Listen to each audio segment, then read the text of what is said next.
Yeah, so we'll start with the 12-mark answers. What the idea is behind this is that in the 12-mark answers, even your short notes get covered. Most of your two sentences also gets covered, and even the concept that goes behind the situational questions, even that gets covered. So from what I have been practicing throughout for my 12-mark answers, I'll tell you all firstly, like if you all can have a pen, if you all can have a pen and a paper next to you, it would be great. So you can just note things down. That will be much faster and easier to remember. So in the 12 markers, what the idea is, 6 sides you all are supposed to write. Of course, the answer won't be that long many a times, but the thing is, you'll have to not write the answer. You'll have to give a proper background. So just please start noting this down, whatever I'm saying. Say, for example, first question only is, what are the features of a company? For example, I'll just write in the chat box. Question one, feature of a company. 12 marks. So you start. I hope you have a pen and this thing handy, pen and a paper. You just write down the first thing will be your introduction. So introduction will be to company law. Like why was company law placed? What is the purpose? What is the essence? Like what does it govern? So you can just in your own lines, whatever 2 lines you can write about company law that is there to govern the companies in India, all of that, whatever, just 2 lines, whatever you all think you all know that. The second part will be the aim and the objective of company law. Again, you don't have to take the aim and the objective from the Bare Act that is given or the preamble of company law. You all can have your own thing. It is a law laid down to govern the companies, regulating the companies, its directors, establishing whatever principles between the shareholders and the management, this and that, everything, whatever, just 2 to 3 lines, whatever you know. And all of this should be spaced out. So like introduction, one paragraph, one introduction on the first line, then your paragraph of introduction, then your second part, the aim and objective. Then again your third part, because you know features of company, there are around 10 or 12 only, and you have to fill 5 sides essentially, 5 to 6 sides. So you'll have to add more content. So you'll have to give a not just the answer that is what is required, but everything else. So I can talk about the type of companies just in one line. For example, you can mention small company, private company, public company, OPC, other illegal association, all of that. Just give the type and just put an arrow and just write what is it exactly in 1 line or 2 lines or whatever. Public, then you can even have a small distinction between what is public company, what is private company, something like that. Very small. Then you all can start with the whole answer. And that's how I think you can start with the first question, features of a company. So I can note down, of course, and I would recommend if all of you all use this book called Jabwala, Pitawala Jabwala. I think it's much better that way, and it has all the questions next to it. So strong suggestion again. Only the questions that have been repeated so far. If you don't do those questions itself and not other things apart from that, you'll be greatly sorted for the exam perspective. Over the years, this has only been the trend that all the questions that are coming, 90 to 95% are from the past papers. Only past papers also, I can tell you just the past 6 papers. So both the attempts, the KT attempt and the regular attempt, if you see for the past 3 years also, I think you'll get a fair idea. And I think everything will be covered in those questions. So even if that much is done and if you're thorough with that, you'll be greatly like you'll be 80 to 95% of the paper you'll be sorted with. So that's about it. I think the first question that we start with, the features of the company. So of course, after all of this, you can write down a code called plastics. PLASTICS. So first thing is P stands for perpetual succession. So this means that, of course, so this you all know it's a company. It won't die. Like people might die, individuals might die, but a company won't die. It'll keep standing no matter what. So that just the exact same thing. You'll have to put it in two to 3 lines or in whatever, however you want to explain it. That the company is a form of a business is not fragile. It enjoys a long lease of life. Its existence is not depends upon it does not depend upon the members or the directors. Members may come and go, but the company remains in existence. And again, the only then you can write 1 line on the basis of that. So how does a company shut down? That's the process is called winding up. So that much, only that much. If you write and whatever, basically in the most simplest form of language, also whatever you understand by perpetual succession, that means the company will continue to exist in perpetuity. It won't die. So first point is that if you all think that there is some maybe the lines are not enough, simply you can just put an example also. No need to write a case law also. Just put an example or an illustration saying that a company limited so and so perpetuity, this and that. Just give an example, whatever you're trying to say. For example, A limited, B limited, whatever. This will solve your answers. For specifically for 12 markers, this will take up good amount of your space also for the page and really help you out in terms of the length of the answer also. So that is the first thing for P. Then L. simple one, limited liability. So what happens is when in case of sole proprietorship or partnership, the liabilities of the partners or the sole proprietor is unlimited. So you can just write down what is unlimited liability first. That means if they are there is no difference between their personal assets and the partnership's assets or the sole proprietors, the business's assets. So technically, if something happens and where the debt increases, the debt is more than the assets, then their personal property, they can, so anyone who wants to recover can even recover from their personal property, which won't be the case in case of a company. The liability of the members is limited. Members meaning the shareholders. So for example, to put it into very easy language, say I buy a share of company called Reliance, just one share. My liability will be only limited to that one share. It won't exceed beyond that. In case Reliance is insolvent or something happens, my personal assets won't be touched. Everything will be mine. Nothing will happen to my personal assets. So that's the basic idea behind limited liability. That's one of the strongest. In fact, if you see this point also covers can be covered in this thing called advantages.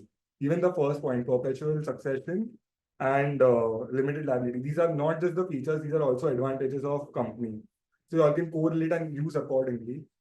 So this is the point for limited liability, that the members liability is only limited to the members, the liability of the members of the company is limited only to the extent which they have decided to invest in the company. Even if the company runs into huge losses, the personal assets of the individuals cannot be touched. As simple as that, and whatever you'll understand in basic language, you don't have to use the language of the act or the language that is given in the book per se. You'll have to use whatever you all feel, what you all understand from that. So that's the second one. Then from why don't you all note down artificial legal person? So of course there are two types of people. One are the definition of person is also very huge. It includes everyone: individuals, HUF, partnership firms, association of people. Similarly, it's a company. Company technically is not a natural person. It is made. It is registered on paper. There is a process of registration that happens. This and that. So just a simple point. It is an artificial legal person, but invalid in the eyes of the law. It can enter. So next point can be it has the power and the capacity to enter into contracts. Same power, it gets majority of the rights that any person under contract act would. As simple as that, that it's an artificial legal person. So that's the third point. Next one is S, correct? Separate legal entity. The same similar point, again, it can be used.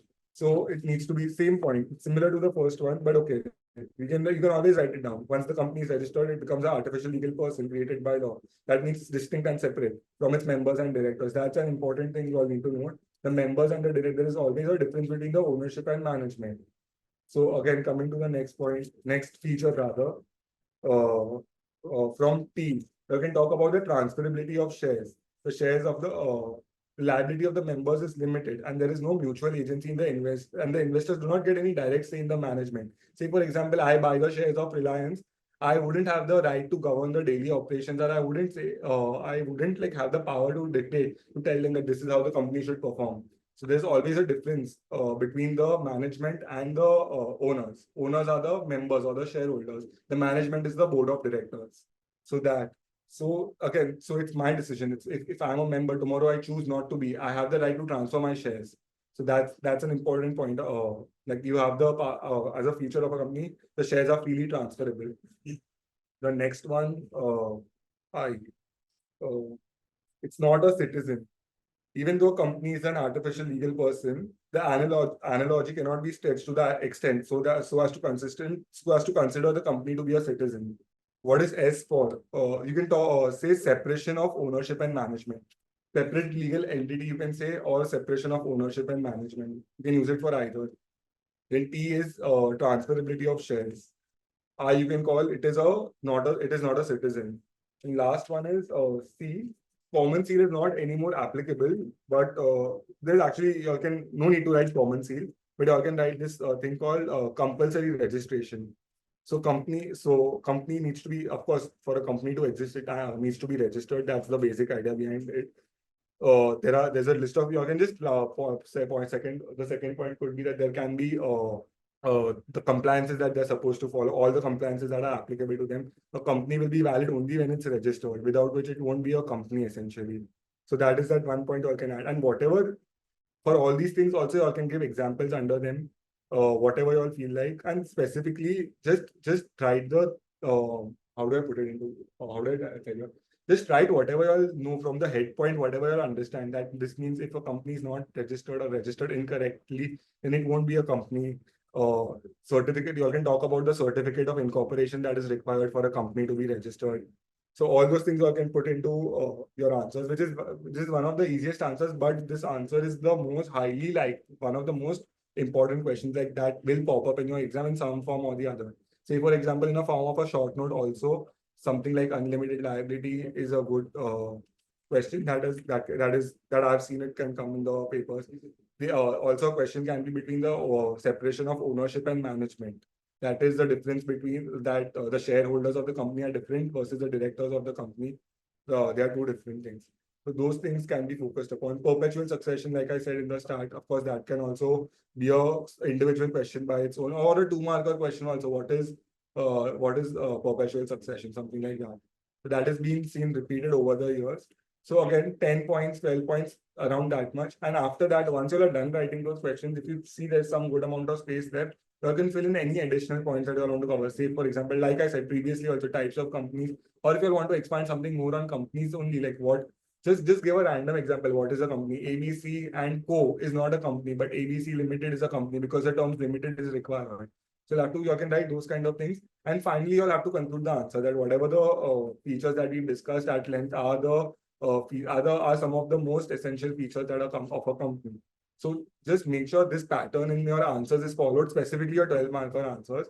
It give it a good like 20 to 25 minutes ka target, and that's how you can proceed with these answers, because these answers take up a lot of time. So make sure you plan actually the 12 markers accordingly. I've seen many people who don't even finish the papers because of the 12-mark answers, and that is not a very good sign because they hold the maximum value. So whatever it is, make sure your 12 markers are finished like on time. The other things we can discuss. Like I'll tell you all the other things as and when we come across those. But yeah, please make it a point that your 12-marker answers are written. The next question, actually, we can go from the Javwala itself, like how it has been done. And based on that, I'll tell you all what's next. So next up, we can take up company distinguished from partnership firm, but I don't think that's being asked a lot. But again, if a difference, a question involving differences is given, I won't suggest you all make two columns.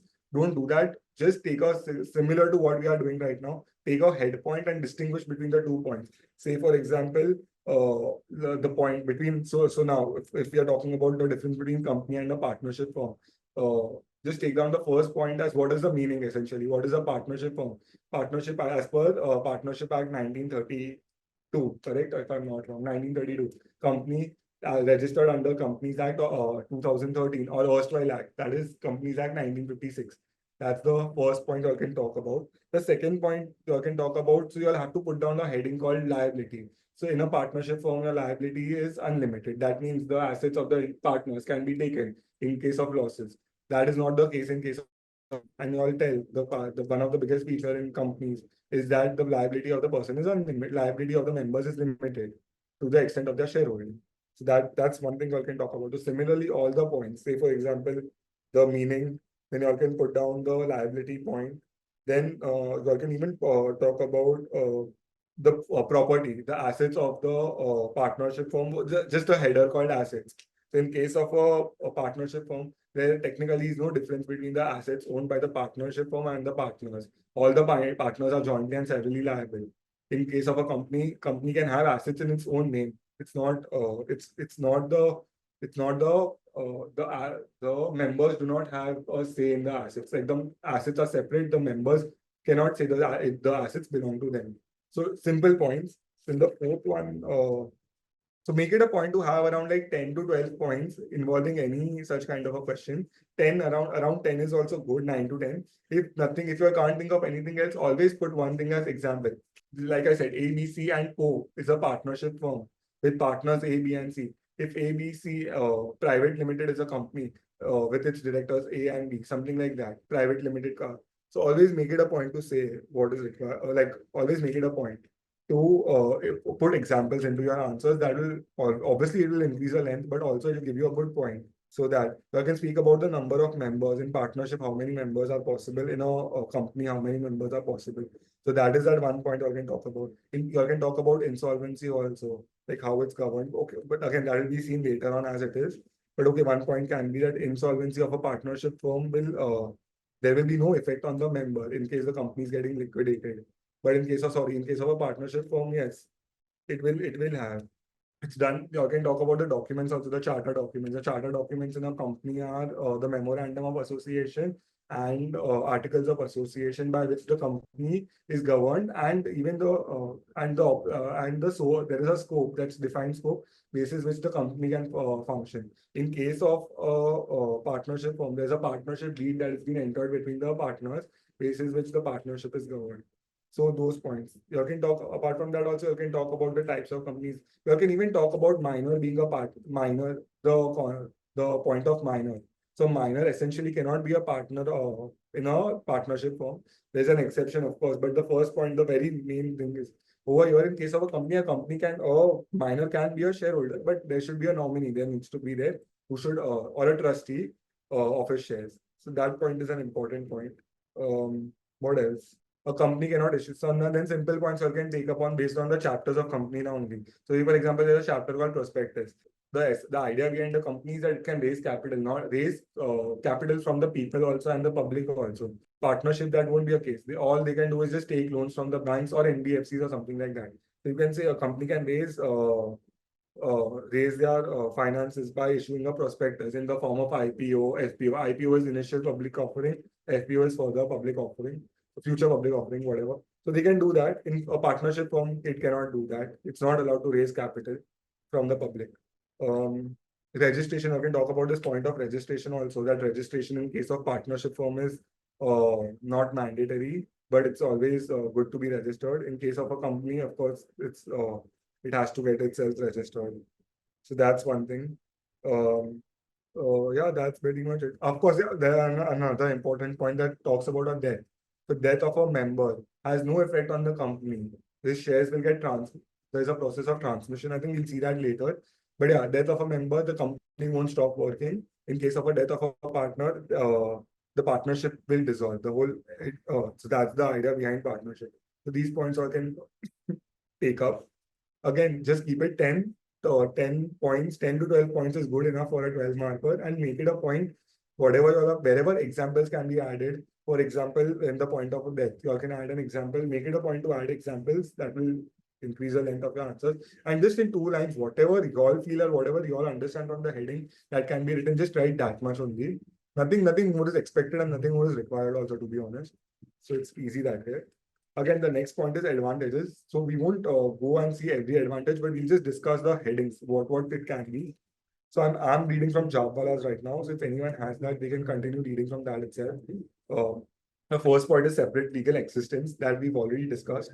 Next point is limited liability. Again, we've discussed easy transferability of shares. Same thing that we discussed. The shares of the company can be transferred. Not much hassle is required. The next part you can the next point is capacity to sue in its own name. So so this is an advantage. I wouldn't call this. This is more of a feature than an advantage. You can include it in your answers. That's not an issue. But one of the features is that a company technically it's an artificial legal person, correct?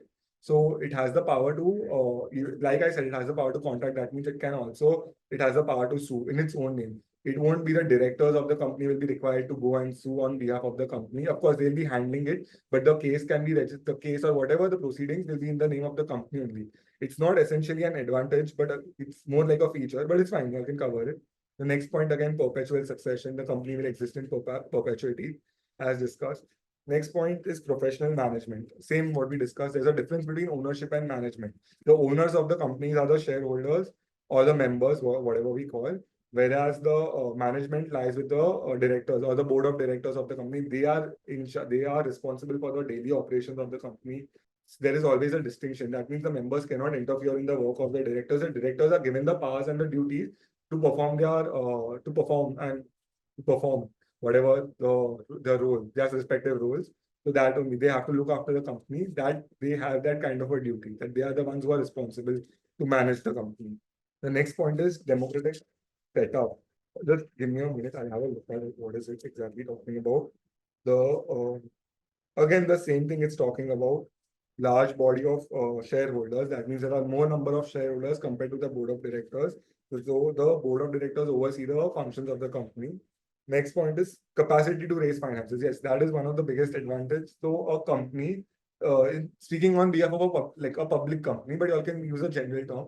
Company, the main purpose of person, rather a form of entity of business, is to raise finances. If I don't know, to put it very practically, if you all are watching Shark Tank, all the people who are coming on Shark Tank are private limited companies who are there to raise finances from the financiers. That's one of the biggest advantages that the company gets.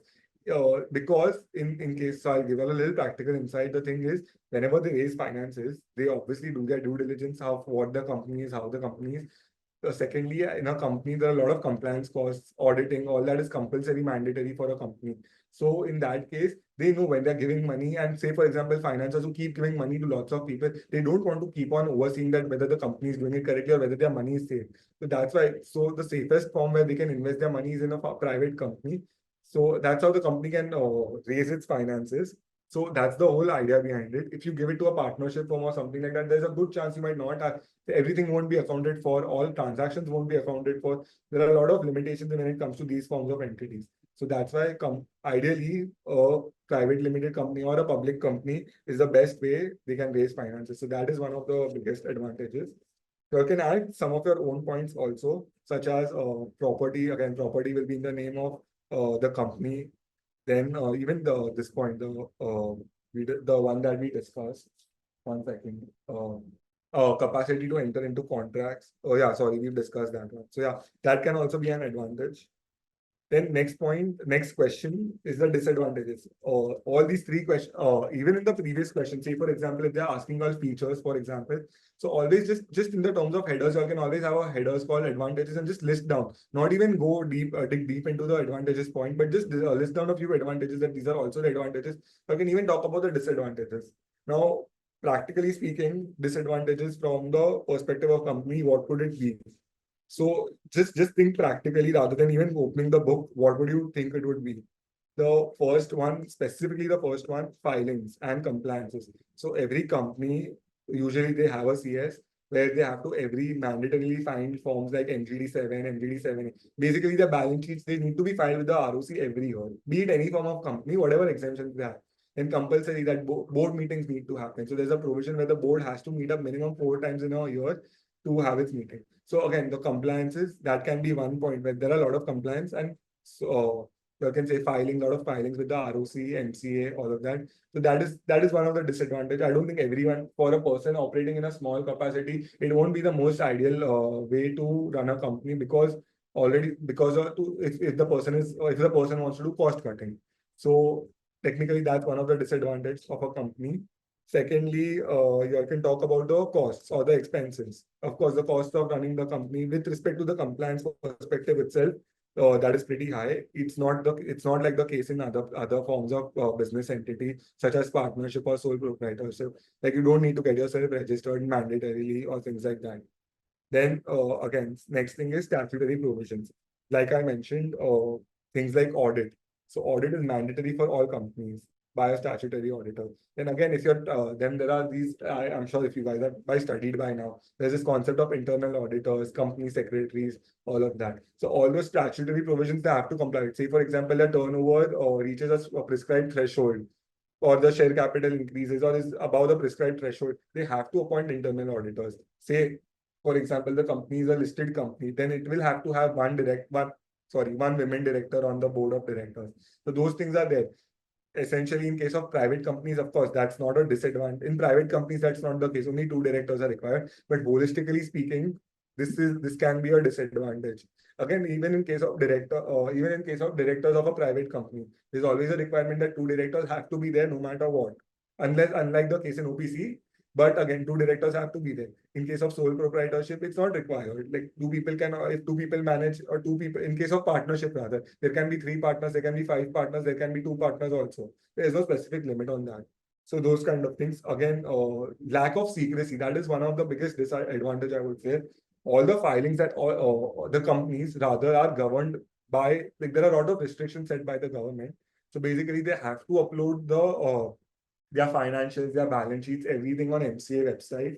They have to do the filings essentially. So these, and even their MOAs and AOs. So if you guys are aware, these MOAs and AOs are public documents. That means anyone can have a look at. Like, it's the idea behind it is that any person dealing with the, whether or not dealing with the company, needs to have a fair idea of what the MOA and AOA is. Like, what is the scope of the company? What are the things that the company can do? So these documents are public documents. Similarly, even your financials and all that, it's very easy on MCA. You can get access to their documents, their filings, their certificate of incorporation, all of that. And if any member also has requisitions, this information the company has to provide. So there is a lot of secret. There is lack of secrecy in case of a so compared to a partnership. Of course, it's just three people involved. They have to do no filings as such and something like that. So that secrecy quotient is not there. So that's one thing. Then what else? Tax laws. Again, just to tell you all a little bit, the companies have a flat rate of taxation that is 30% tax. There's also some section called Section 115 JD, that is MAT credit, minimum alternate tax. So of course, the tax requirements of companies are quite, it's a flat rate, 30% and 40% in case of foreign companies which are there, which are existing in India, like that. So that's just for information. But of course, that is one of the disadvantages in our cases, or in case of partnership and all that. That's not the thing. We follow slab rates, wherein when you earned above a specific threshold, or say in whichever bracket that you fall, based on that amount, you're supposed to pay your taxes. So that one point I can just briefly talk about provision for taxes. That's a disadvantage, that no matter what, you'll have to pay 30% of profits as taxes. Or don't specify the percentage also, but say that this is the way it is. What else? Government formalities, no expenses, loss of privacy is done. It's fundamental rights. Possibility of fraud, but no, that cannot be a disadvantage because that's even there in partnership act. So that is fine. Um, okay, so in terms of compliances, I can even talk about the irregularities in a company, because in case if the company reaches a certain threshold, they have a lot of compliances, and even if they have small non-compliance, and by non-compliances I don't mean doing some illegal acts or fraud, but say for example form filing which is supposed to happen in a period of 30 days, if that period exceeds, so of course there are penalties for that, there is compounding for that, so there is a tedious procedure for even for compounding, which is not in the case of in case of other business entities. So that can be one of the points. So basically, just think of it as you see yourself as a company. Put yourself in the shoes of a company and see what are the advantages that I would have over other forms of entity. What are the disadvantages that you have? Whatever the points that are being discussed, just make it a point to explain it in your own words. Whatever you feel that is right in terms of secrecy, in terms of any other points that are compliances, cost, all of that. You all can even talk about the types of companies also. Say, for example, if a company is listed, that then we will have to comply with other regulations, that is SEBI and all of that, which won't be the case in sole proprietorship or partnership. So those are the main points I can talk about.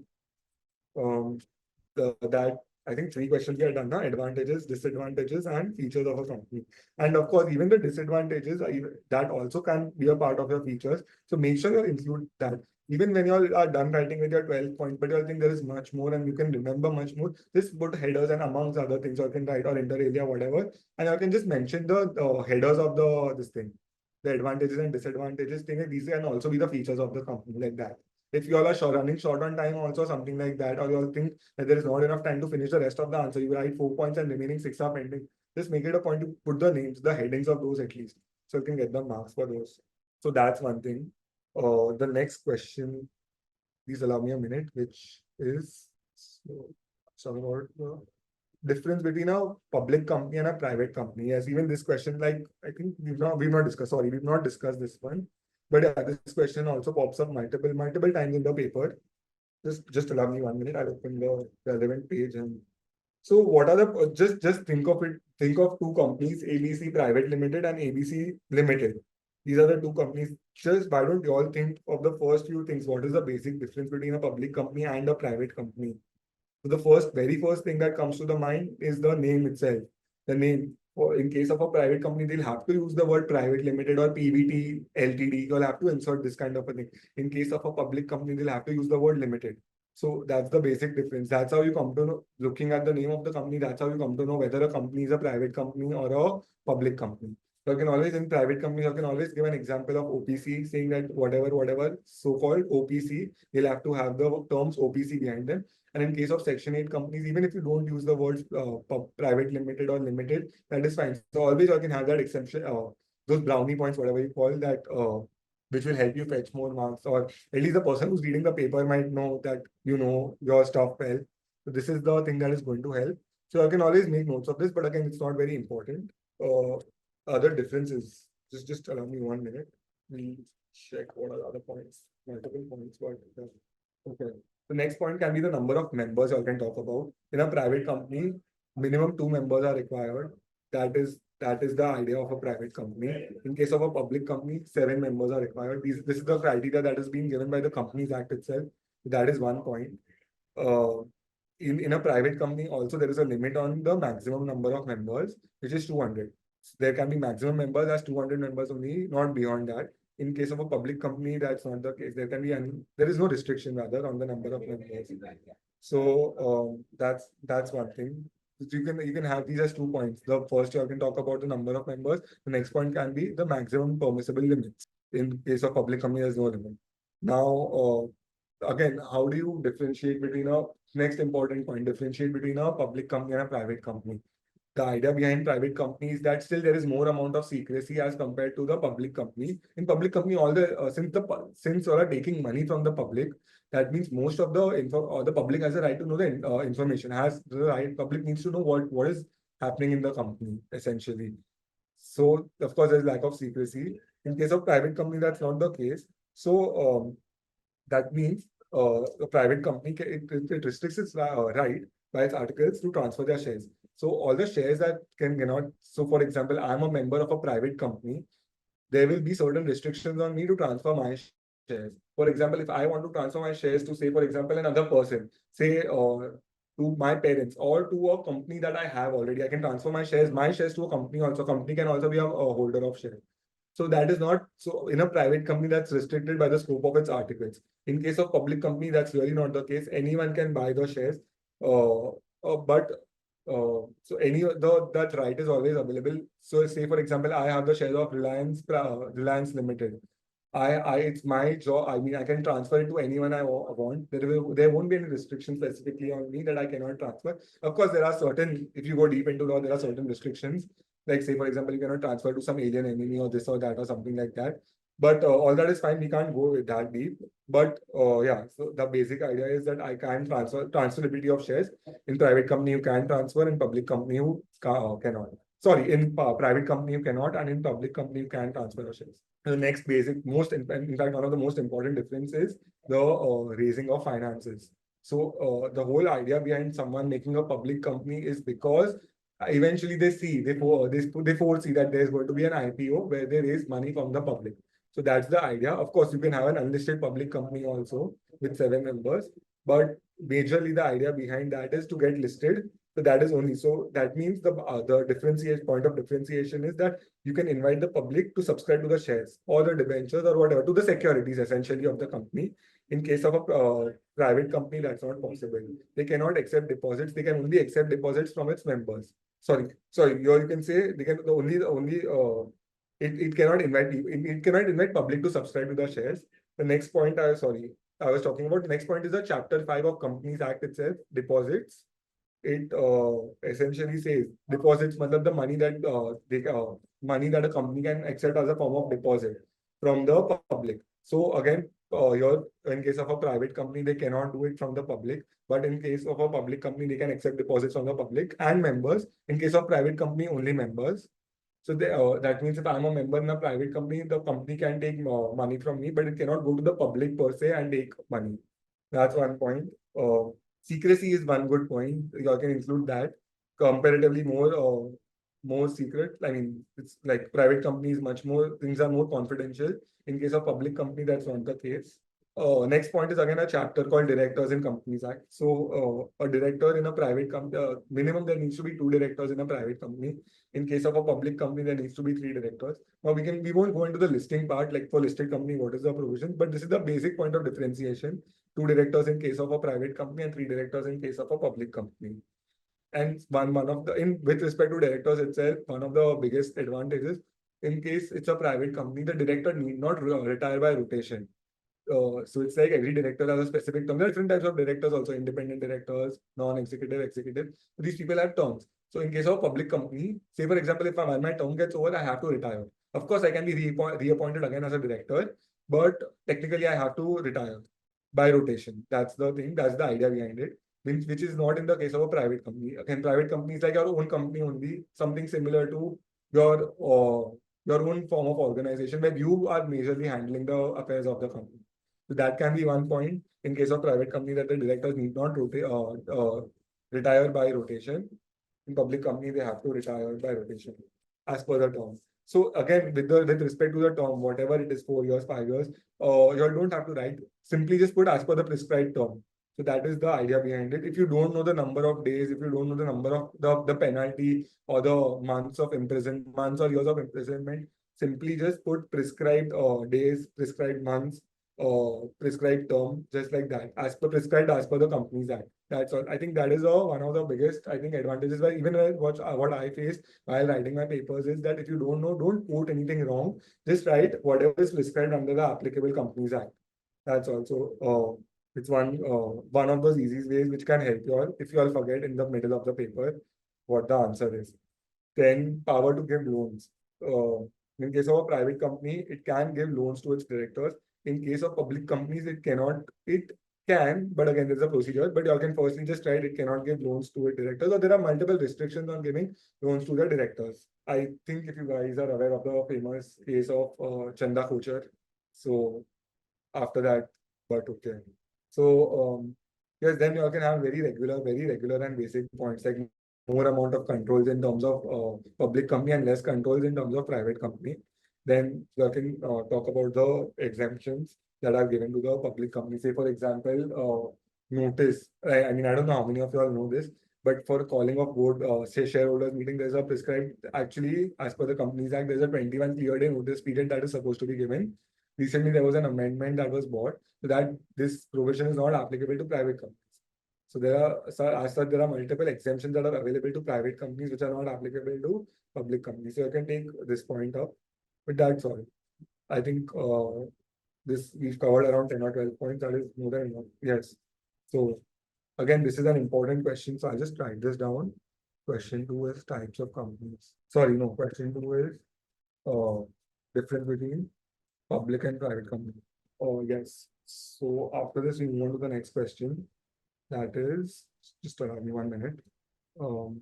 Process of forming a company. We can take this one up later. I don't think this is a 12-mark question. And if such kind of questions usually pop up, try to avoid these kind of questions where because it gets too much into it. This is more of a technical question where you need to know the format, the forms that are required, the all of that. I mean it's more technical question. So if given an option between, say for example, difference between public and private companies or features of company and this one, please go for these ones. These are more easier. What is MOA and AOA? Yes, we'll come into that. We'll distinguish also. So that can be like rule of register of company are not really important. Doctrine of ultra virus. We can discuss that one. Again, that's an important one. Doctrine of ultra virus. 1 second. So please allow me a minute. Given in Java, I need to. Okay, I think it's given well in Java also. It's not that much of an issue. Yeah, I think it covered pretty much the whole thing. Yeah, and it can come for a 12-mark also. So yeah, so simple as that. So sorry, just allow me 1 minute. Okay, it's Ashbury. Okay, we can do these three questions all together later on only. Ultra virus, indoor management, and constructive notice. Let's move on to the next one. The other ones that we can finish very quickly. Register and doctrine, concept of lifting of property. That is fine. A difference between a director and a shareholder. That's one question that I was told, which can be there. So that in case of, so very simple again, distinguishing between the director and a shareholder. So like we discussed previously also, a director, so between a company, there's always a difference between the ownership and management. The first point I can always mention that a director is a person who's in charge, who's on the board of the company or board of directors of the company, who's in charge of the daily operations of the company. A shareholder is a member of the company who has subscribed to the shares of the company. That's the very first point of distinction. Again, I don't think this question can come for, this question has not come for 12 marks, if I'm not sure. But yeah, whatever it is, we can cover this one. So director is that, and this is the shareholders. Secondly, I can talk about the types of directors. What are the types of directors?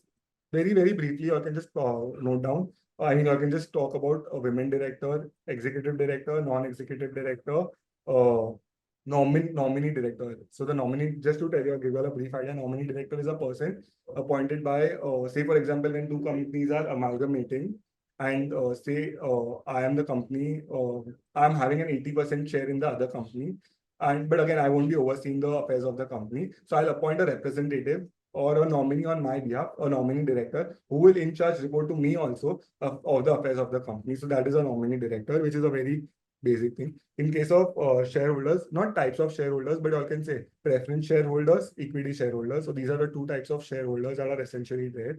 The capital, when you speak of the company's capital, that's either equity share capital or preference share capital. Similarly, there is a equity shareholder and a preference shareholder. In case of preference, from the word that comes itself, in case of liquidation, a preference shareholder will be given more, or will be given the dues first, and then whatever remains will be given to the equity shareholders. So just to clear the idea out between what is a preference shareholder. Preference shareholder is a person who has fixed rate of interest based on the money that the company is taken from them. It ranges between 8 to 12%. Whatever the company, say for example, a person is issued a share, one preference share of rupees 100 each at 8%. That means every year he'll be entitled to 8% of interest. Now again, in that there are types: cumulative, non-cumulative, redeemable, irredeemable is not a type anymore. It's not allowed as per Companies Act. But again, cumulative is where this year, if I don't get the interest, the 8% interest, it will be carried forward to the next year. In case of non-cumulative, your interest won't get carried forward. So that's one point of distinction I can talk about in case of shareholder and director. Then what else I can talk about? Shareholder. You can talk about the duties of the shareholder and the rights of the shareholder and the rights of the directors. So basic right for a shareholder is the right to receive dividend. The foremost important right is the right to receive dividend. So they own shares. The basic right goes behind it that whatever the dividend that is declared by the board or the directors is what they should receive. For the rights of the directors, they have the right to declare dividends. That right only vests with the directors, that only the director can declare dividend. If the board of directors feel that they don't want to declare dividend for a particular year, they cannot. That's not something that the shareholders can decide. Only the directors can decide. Then you can talk about this point. This is an important point actually. For shareholders, I mean, so the concept of qualified shares, so that used to exist in the previous act, that is Companies Act 1956, wherein a director was always required to have a certain percentage of shares in the company, so which basis which only he could be the director of a company. That is not there anymore today. So I can always make it a point to write about that the shareholders only strictly own the shares of the company. In case of directors, initially there was this thing. Sorry, they had to hold a specific percentage of the shareholding of the company. That's not applicable anymore. So a shareholder has to have shareholding in the company, by which means he'll be a shareholder or the owner of the company. In case of a director need not necessarily be a shareholder. Without that also he can be a director. Then you all can talk about the other important point. To be a director, what is required? So there is this thing called director identification number, or DIN. So every person who's a director needs to have a DIN specifically, or in case if the person is a NRI, then a PAN. In that case, they have to have that basis which only they can be a director of a company. In case of shareholder, they usually are required to have PAN, of course. And one more important point: who can be a director and who can be a shareholder.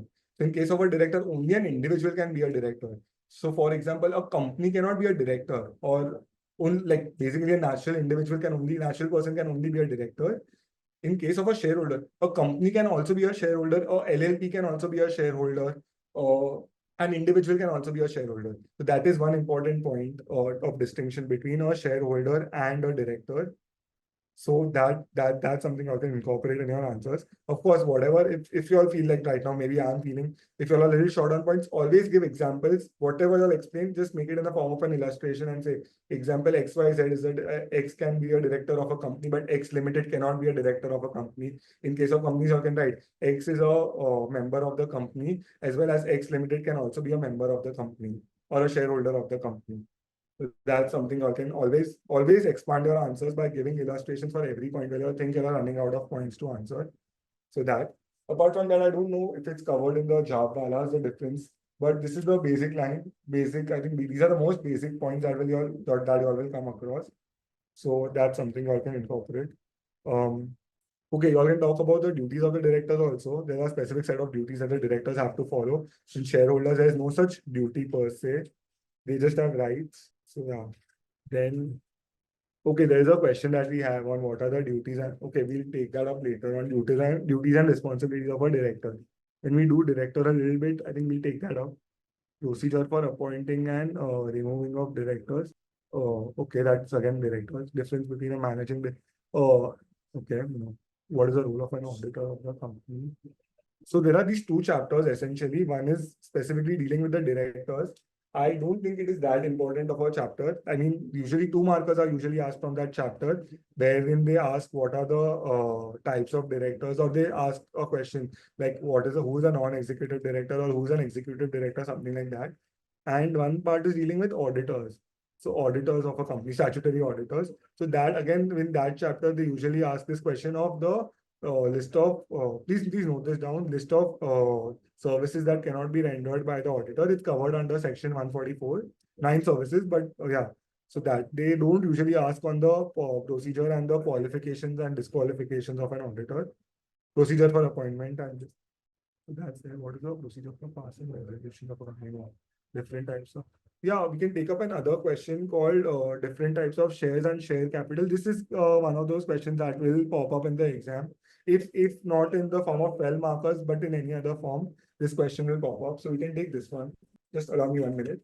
I'll write down the name of the question. I'm sorry, I'll write down the question. So very simply, this is one of those questions that you all should attempt rather, I would say. So I'm thinking easy question and will fetch all more marks, and good content that is also available in this question. Yes. Types of share. First question is types of shares. So by shares, you can only first thing is you can start with 2 types of shares: equity shares and preference shares. Equity shares are essentially the equity. The equity the equity shares are the ones, the holders of equity share, or the equity shareholders are the owners of the company. There is not much more explanation to that, but the second part you can talk about is the preference shareholders. So that is an important thing where you can say that the same explanation that I told you. Preference shareholders are the ones who have specific they receive specific interest or in the form of dividends at a specified rate, irrespective whether the company makes losses or profits, whatever percentage at a prescribed percentage every year. And you can talk about the types of this thing, the other type of shares also, and when it comes to equity shares. So first, I can talk about the ESOP, employee stock option plan. Again, that is a type of shares which are given to specifically to the which is given to the employees of the company. They say the idea behind it is that say if an employee is working with the company for a long amount of time, it's the duty of the company to give them shares.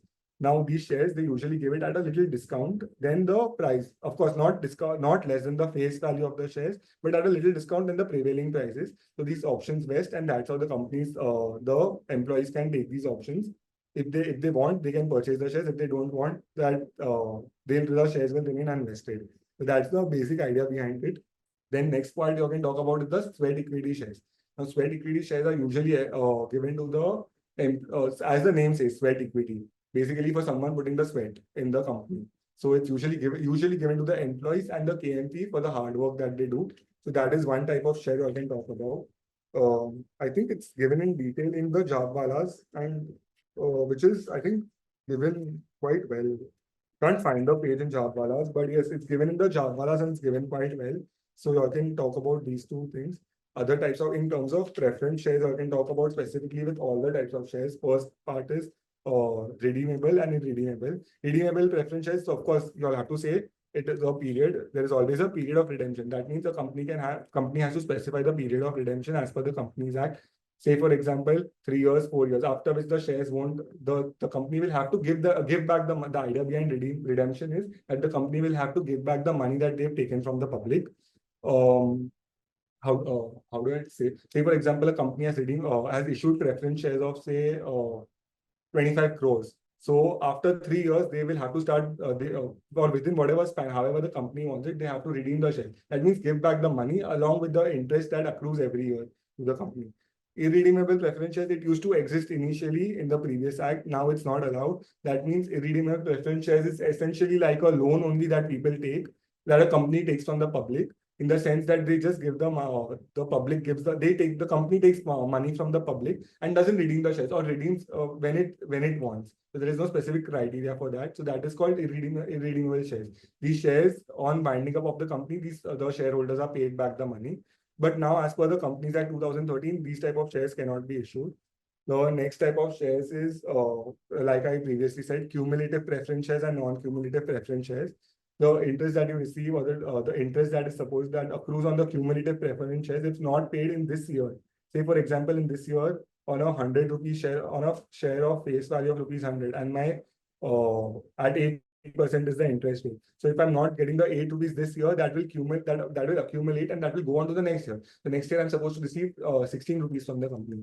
In case of non-cumulative, that right goes away. If in a particular financial year you don't get your 8 rupees, that means in the next financial year it won't overlap. In the next financial year, you'll only be liable to get the 8 rupees for the financial year. You won't get the 16 rupees. That is the total. So that is the idea. So cumulative, non-cumulative, redeemable, irredeemable. Then there's more. 1 second. Just give me 1 minute. I'm so sorry. Oh, okay. There's one type that is participating and non-participating. It's not usually seen in practical life, but the whole purpose, the idea behind participating preference shares is that if company achieves, so usually when company issues preference shares, they always tell the public in mind that this is the purpose and these are the targets we want to achieve. So, from the money that we are raising from you. So that's called participating preference shares. So if, for example, when a company achieves certain targets, or makes that kind of profit, then the preference shareholders also have the right to participate in the excess profits. In case of non-participating, which is a regular, they don't have the right to participate. Essentially, even if a company makes a loss, in this case, the preference shareholders need to be paid the interest that they're supposed to be paid. That's the idea behind it.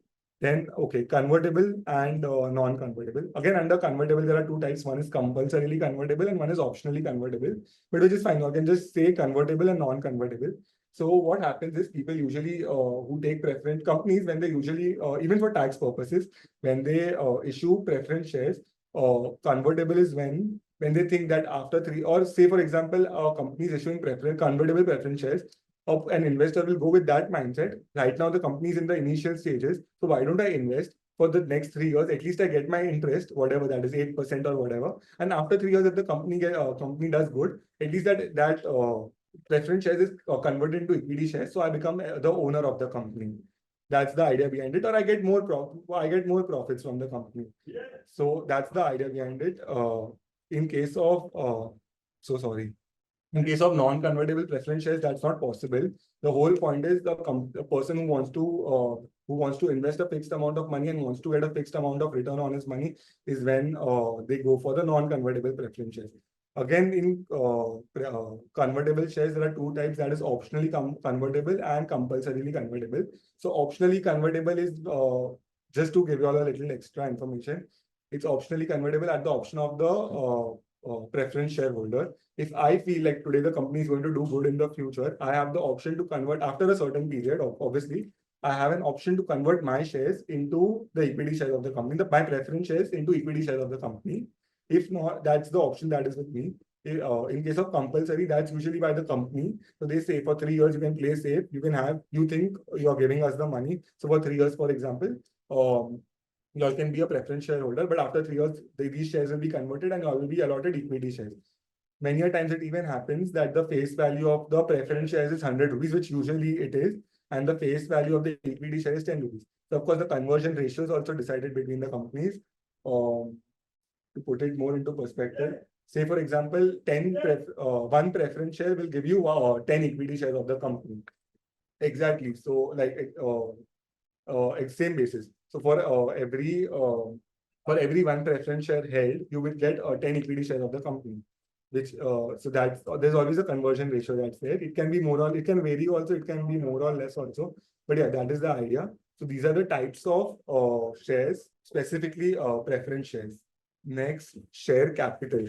Okay, easy. First and the foremost thing when we will discuss memorandum of association also, the first is the authorized share capital.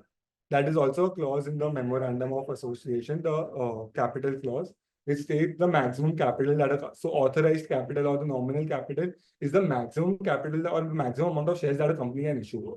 So for example, if I put 300 crores as my authorized share capital, that means the maximum limit I can extend, I can raise money from the public is 300 crores, beyond which I'm not allowed to. My memorandum restricts me to increase more, to raise more capital from the public. That can be in any way whatsoever, either equity shares or preference shares. Now, what happens is, say for example, this is just to continue with this example only. Say I put my authorized share capital as 300 crores, which is the maximum permissible capital. I think in my first year of inception of my company, I don't think I require so much money. I just think I need 100 crores. So that is the amount of issued capital. I issue 100 crores to the public. Say, for example, I'm a public company. I issue 100 crores of capital to the public. So that is only what I require right now. The rest 200 I can issue after 2 years, after 3 years, or whenever I want. That is fine. Now, subscribe. Subscribe is the amount of shares that the public have subscribed to in my company. For example, I want 100 crores, but say, for example, the company has only subscribed to 90 crores.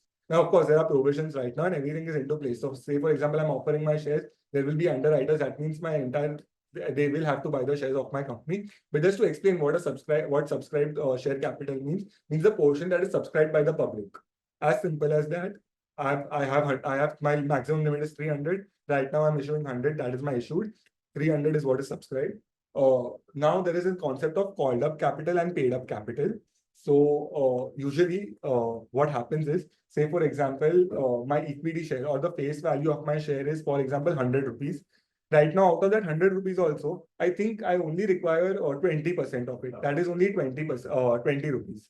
So that is the amount that I'll call from the public.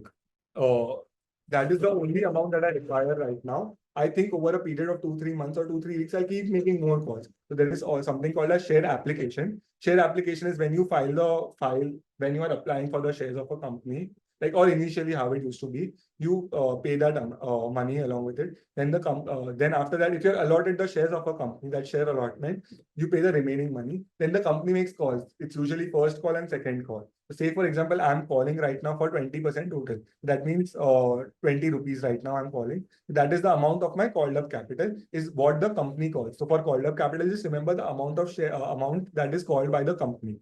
Paid up is usually when what happens is the value of the share. Say for example, my share is of 100 rupees right now, and whatever I've called, say for example, I've called for 20 rupees. All the people who have called it for called the money for 20 rupees. Say for example, all of them pay me. So my paid up share capital and my called up share capital will be the same thing. But what happens is, say for example, a few people didn't pay me, and instead of 20 rupees, I just got 18 rupees. So 18 is my paid up value, is what I get. The remaining amount, the remaining portion, say for example, we take the same example. Right now, my paid up value is 20 rupees. Paid up value is 20 rupees, and 80 rupees is my 100 rupees is my face value. That means 80 rupees unpaid portion, correct? This what happens is when a company goes into liquidation or winding up or whatever, this remaining portions, as a shareholder, my liability to the company is 100 rupees, of which I have paid 20 rupees to the company. This the remaining portion can be called by, so the company will call for the remaining portion on winding up of the company. That certain like all the shareholders, say or certain shareholders whose little whatever money is pending that the company they owe to the company will be collected at the time of winding up of the company or liquidation of the company. So that is the types of share capital. Very firstly, authorized share capital, the maximum that a company can issue. Again, in that authorized also, say for example, today I put 300 crores, but if I feel that at some point I want to change that to 500 crores, I think I require more. So that's when the company also by altering its MOA and AOA, they can increase that. So 300 can become 500. But right now, say for example, if it's 300, that means my scope is entirely within 300. I cannot issue one share. I cannot. My capital cannot exceed 300 crores like that. Yeah, that's authorized. Then issued. The amount of which I'm issuing to the public right now, which is 100 crores. Then subscribe. The amount of that 100 crores, like the portion of that 100 crores of which people are subscribing to, it's usually the full things only. If someone is into stocks and everything, you all must have heard, say an IPO was oversubscribed or undersubscribed or something like that. So oversubscribed is when I am calling the people for 100 rupees, but what I get is 120 rupees. That is a case when I get more money from the public. So what I can do is I can allot people on pro rata basis. That means, say for example, I was looking for 5 people, but there are 6 people. So I'll make it a point. I'll take a common multiple, and make sure whatever all the people get equal number of shares, not the ones that they were looking for. Say for example, 5 people were supposed to get 10 shares. That is 50 shares in that place. Everyone gets a little less shares, and more number of people get, but same 50 shares only. So that's pro rata. In case of undersubscribed, again, does not really exist anymore, because there is this concept of underwriters also, which is come and put up by SEBI. But yeah, undersubscribed is when I issue, say for example, 100 crores, but all I get is 80 crores. That means 20 crores is still pending. Like I'm supposed to get that. So usually that's where the underwriters come in, and the remaining portion of the shares is what they subscribe to. So again, just practically speaking, then after subscribed, called up. Is the amount of money that I call from the people. Say, for example, the share is at 100 rupees right now. I can call for the entire 100 rupees right away. Also, I can call for 80 rupees. Also, I can call for 70 rupees. Also, based on my requirement. Usually, it's the whole 100 rupees that people call. But yeah, and then paid up. Paid up is there are also times when it's not just individuals like us who subscribe to the shares. There can be companies also. So what companies do know, if they think like when companies buy, sorry, when companies buy, they always say the paid up value should be a little less. So say for example, if the company thinks later on, if the one company who's investing into another company thinks that they're not doing very well, later on they have the rights to move out also very fast. They won't give the entire money on the spot.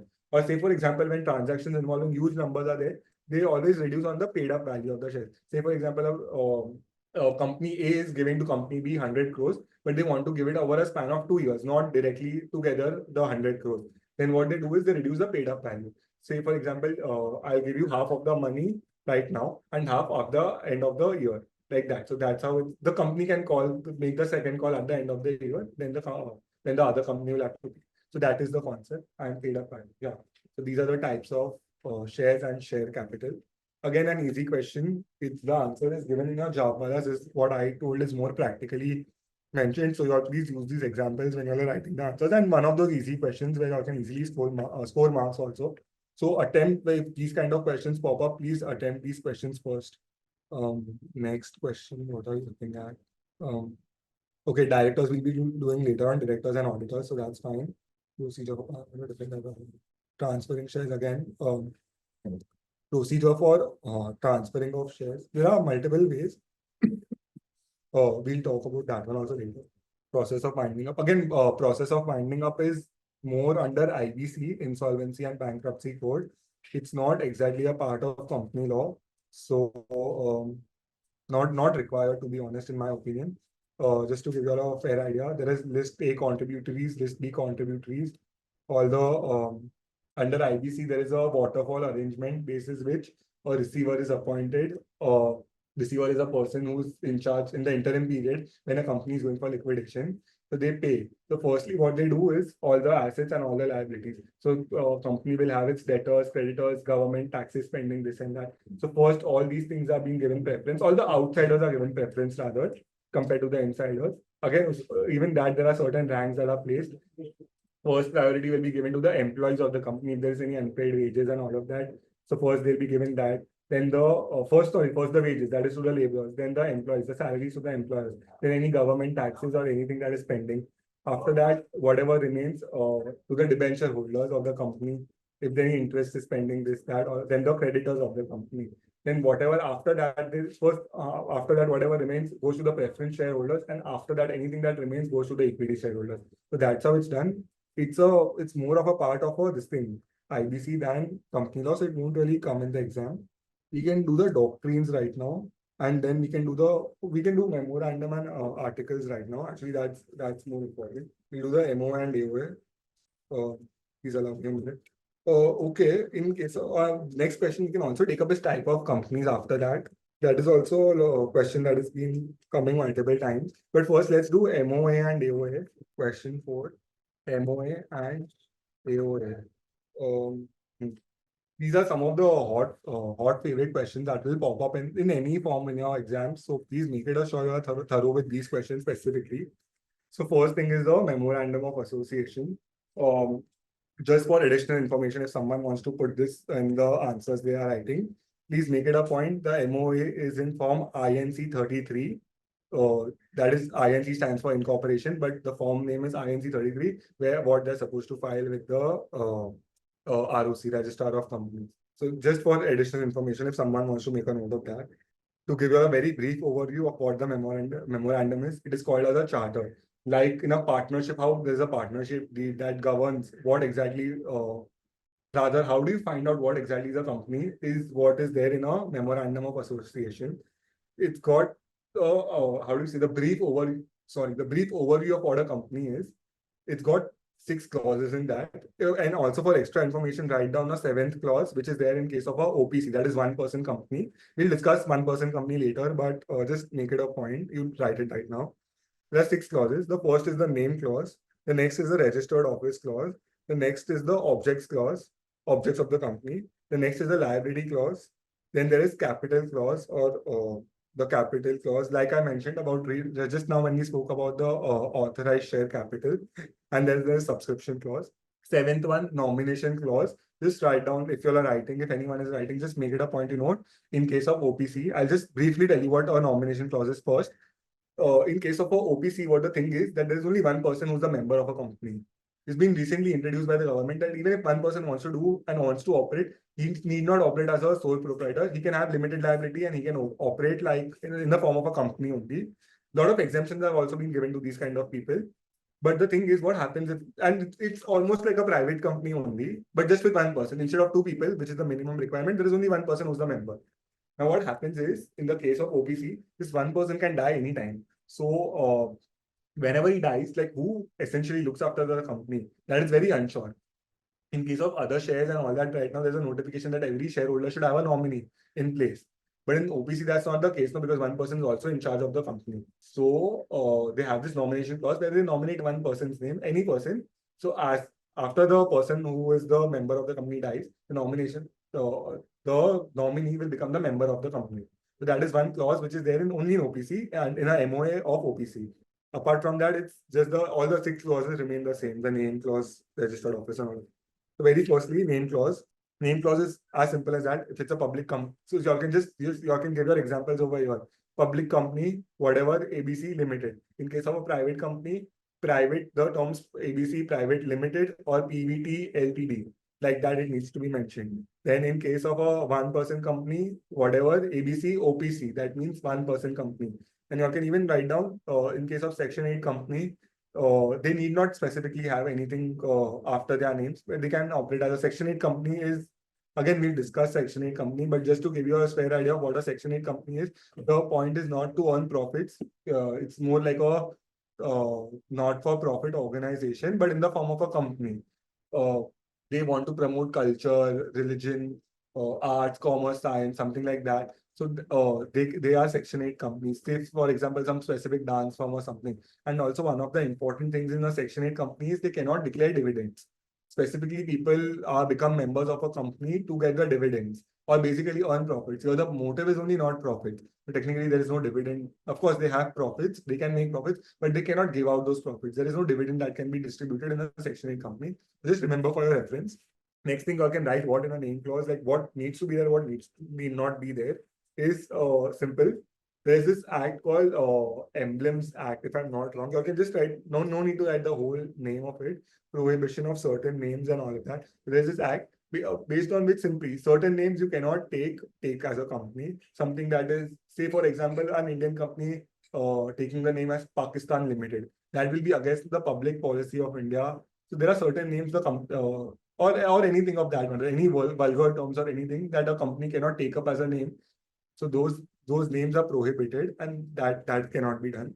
Apart from that, if you want to use terms like India, if you want to use something like the terms India or Bharat or all of that, you will need to approve, you will need to obtain permission of the central government. Many a time what happens is these companies are incorporated outside India. For example, foreign company, any foreign company. Say for example, Cummins Incorporated, which is incorporated in the United States. If it wants to operate in India, usually what these companies do now, they operate in multiple countries. So in say for example in Singapore, in Australia, and it's like that. So always they make it a point to add this thing next to it, the name of the country next to it. Cummins India Limited, like Hindustan Unilever. So Unilever is the name of the company. They add the term Hindustan. So for adding such kind of terms, they usually even Indian companies for that matter, if they want to put some the terms India or Bharat or Hindustan or something like that, they always have to take permission of the central government. This is only the idea, which is very fine. Then again, there is this thing that talks about publication of name. So wherever the registered office is situated, the name of the company needs to be there. And same thing, again, one point is not given in the job wala, that is on the letterhead of companies. So say for example, anywhere any document or any board resolution or any minutes that is being done, or say for example a company is also entering into the contract, the name of the company needs to be there on the letterhead, at least if not the name, if it's executed on some say for example on a deed or something like that. If it's a deed, then of course there's stamp duty and registration, that stamp paper and all of that, but the name of the company needs to be there, at least on the letterhead, for which is covering the terms and conditions. So that the company, there is also a procedure for change of name. You're not going into that, but again, it's say for example, there can be two situations, where the company wants to actually change its own name to something else, or the company is becoming from a private company is becoming a public company, or from a public company is becoming a private company. So for that, so again, the change of name is there. For this, I think let's not go into the detail. I don't think it's covered also a lot in detail in the job balas, but you can just read this. It's not very important, these questions, change of name. But essentially, if they ask you about MOA, you all just need to write what is there precisely in the name clause. That's something that we discussed. Um, okay, they mentioned about the Section 8 company, that they need not use the words limited or private limited. Which is fine. The next is the registered office of the clause. So say for example, every company that's operating needs to have some place of address where they're operating from. Now it can be anything, like to tell you honestly what it can be. Even a bench, like there in very long ago in UK, there was one case, I'm not sure what the name is, but even a bench was considered as a registered office. The idea behind registered office is that all the notices that are given to the company, say for example, the ROC, the Ministry of Corporate Affairs, any court that's issuing a notice, or the shareholders or the investors, and whatever notices are being issued, they need to go to some place. It cannot be the addresses of the directors where the directors stay. It needs to be a place called where the company operates from, and that is a registered office of the company. It, again, there are lots of provisions for that, but that is the main idea at what a registered office is. It is a place where the company is situated and it runs from. Now, of course, there is a separate part of it also dealing with the change in registered office. I'll briefly explain you all what that part is. There can be three possible situations. Say, for example, we are living in Mumbai in two separate parts of the city. So what happened? Actually, there are four situations in the book. There are only three situations that are covered, which is fine. We'll go as per the book only. But yeah, I'll tell you all about the fourth situation also. The first situation is in the same city only. So say for example, you are in the same city and the registered office is shifted. Say for example, from Churchgate to CST. So there has been a change, but it is fine because it is under the same ROC, register of companies. So I can do that. Only a board resolution is required, or you can just make note of it or remember it that only a board resolution is required and the change can be effected. Second situation is when it can be in the same city only, but there is a change in ROC. Then there is a big procedure that needs to be followed. In short, there is a board resolution that is always required. But after that, there is also a shareholders resolution which is required. Shareholders means the members also need to give their thumbs up that okay, they are okay with this change. So that's all you can write. Third one is, say for example, two different cities or two different in the same state only, like that. Sorry, no, two separate cities in the same state. So for example, from Mumbai, Pune, or Nashik, or whatever, something like that is happening where the registered office of the where the ROC usually changes. So that is one important thing. Again, there is a whole procedure laid down for that. But again, board meeting, approval of the shareholders, and even the approval of the ROC, the previous ROC where the company this is shifted. Like the ROC would also want to know the reasons why they are shifting it, why they are shifting the registered office.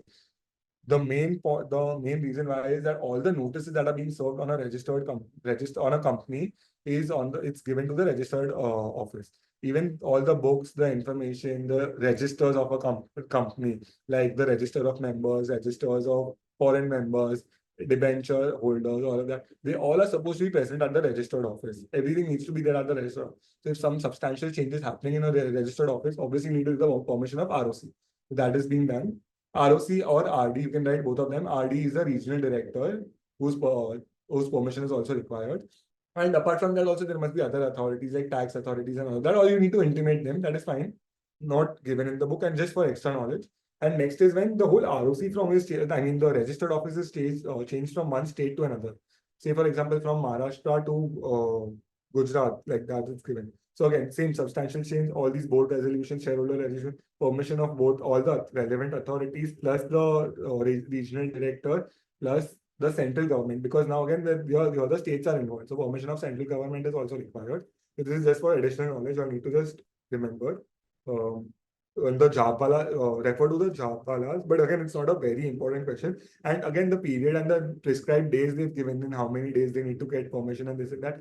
All that rather than remembering, I would say that's not really a thing that you need to remember specifically when it comes to this part. Just make it a point of right prescribed number of days, this approval is required.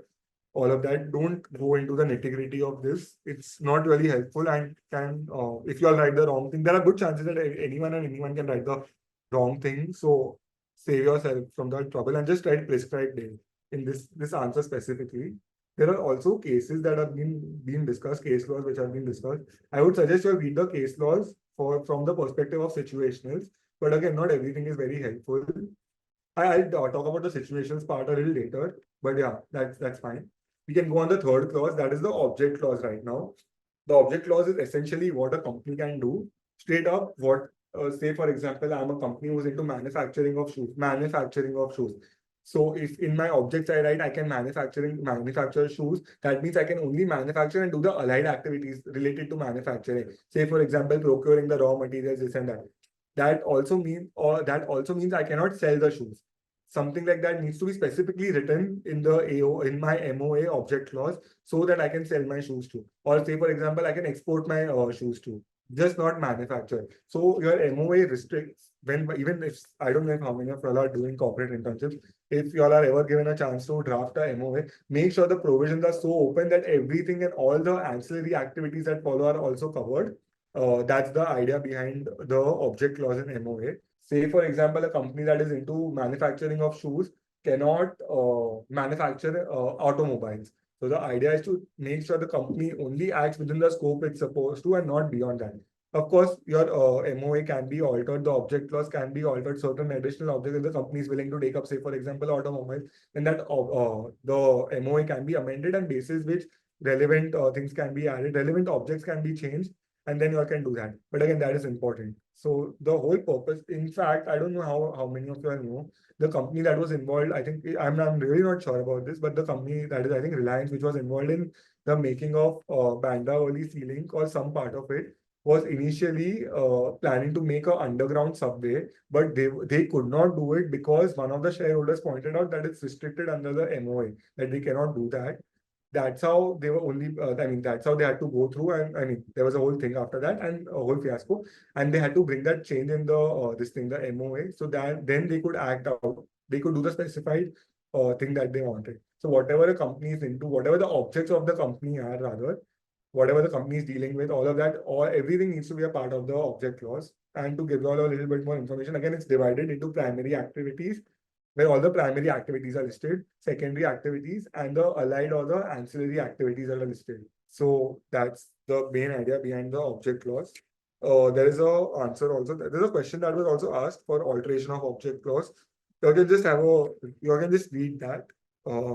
Yeah, it's not very important, but just have a fair idea as to what happens, and that's fine. The next clause is the liability clause. Now, what happens is in types of companies also, there are types of companies, company limited by shares, company limited by liability. This is not usually seen in very day-to-day life, but what happens over here, a company that's limited by liability, that means every shareholder has a certain liability towards the company. Say, for example, there are 5 shareholders and each shareholders have a liability, for example, 500 rupees. That means the shareholders without a share capital also without having actually any money in the company, they can run the company also. When the winding up happens, when the company is closing down, shutting down, dissolution happens, that is when they are liable to that 500 rupees. The company will call them for the 500 rupees, whatever money they receive, that plus after whatever selling the assets, this and that, whatever the money is being given to the creditors and all the debenture holders and all of that in the company. So essentially, the idea behind the liability is whether and the idea behind that is that what is the liability. Also, there's a type of a company having unlimited liability. It's not usually seen in not very practical because the whole purpose of company is to have limited liability. uh, so that is the whole idea. Sorry, the whole purpose of the company is to be have limited liability for its members. But of course, there are companies that have unlimited liability. That means there is no distinction between the members' personal assets and the company's assets. They both will be considered as one. And yeah, so that is the idea behind the that is what the liability clause is. The assets of the company. Okay, they've included certain portions from the IBC also. Uh, to the assets of the company in the event the company buys a member or within one. So, like I was talking about the list B contributories. Say, for example, what happens to little bit of IBC, what happens is when a company is being liquidated or being wound up, uh, to tell you very practically what used to happen. Say, for example, I'm a member and I know I'm a member of a private company and I know many things are going wrong. What I would do is rather, if I know that the company will enter into liquidation next year and if I have certain liability, I would transfer my shares to an insolvent person. And that there has been practical cases. A person who's insolvent is means he has no money to pay off his debts. Say, for example, I being the person transfer my shares to an insolvent person. Eventually when the company is being wound up, he won't have the money to pay he won't have any money to pay to the company. So the company essentially won't be able to pay back to the debenture holders or the creditors. Now the idea behind this is that if in a span of 1 year, if the person ceases to be a member, still the person, like say for example, I cease to be a member, I transfer my shares to some insolvent person, yet I'll be liable to that extent only as if I am only the member of the company, even though I've transferred my shares. So that's the whole point. It's I think it's covered in under IBC, but okay, it's given in the Japala, so just discussed. But that's the idea. That's the liability clause. The next is again the capital clause. Like I discussed, the authorized share capital of the company, always maximum amount of capital that a company can issue over a span of X number of years also. Even that maximum amount can be altered by alteration of the memorandum. So that is fine, or alteration of the capital clause also. A specific procedure is given, whatever. And again, it's not just increase only, it can be to consolidate also. Say, for example, equity shares into stocks. Now, to put it into perspective again, what happens is over here, say, for example, a company wants to convert the shares into stock. That means 10 shares will be converted into one stock. That will be easy for dealing in the future. Say, for example, the face value is very less, just 1 rupee. That means the number of shares will be more. So they can consolidate, they can make it into a stock. So all that is possible. All like that's the thing that governs over here is the capital clause of the MOI, whether the company is allowed to do that or not. So all those things are mentioned with respect to the capital clause. But specifically, you'll have to write about the authorized share capital, the maximum share capital that a company can issue. Uh, the next clause is the subscription clause. It's just a normal way of telling that how many people are so the people essentially what happens in a company, there are people who are subscribers. When a company is incorporated, there are certain people, usually the promoters. Now I don't want to get into the nitty-gritties, but the promoters whose names are entered in the memorandum and articles, they are the promoters and they are the subscribers to the share. So that is a subscription clause where you tell that this so and so. Say for example, XYZ and this person has subscribed to the shares of this company, that means they are the promoters. Now it can be a company also who has subscribed to the shares. So that's why a subscription clause is given. Promoter will be an individual, but again, the subscriber can be anyone, right? Who subscribe to the shares of a company. Multiple times it even happens the company will only subscribe. When we discuss the type of companies, there is something called as holding company and subsidiary company. A company can only invest in shares of like a company can also invest in shares. So yeah, so that is basically what is the subscription clause. Not very important, but just takes the subscribers to the share subscribers to the shares. That's it. Next, why don't AOA we can take down first. Talking of ultravirus is not required to be done. Later on we'll do. Yeah, AOA again very simple. Next part, AOA is the second. It's of course after the MOA, AOA follows. Again, AOA is also considered as a charter document only. Both of them are considered, but obviously in case of the just remember this time in case of there is if there is any inconsistency between the MOA and AOA, the AOA or the MOA will prevail because MOA is obviously the first and the foremost document of the company. Also, for extra information, if you all want, just make it a point, you all remember this.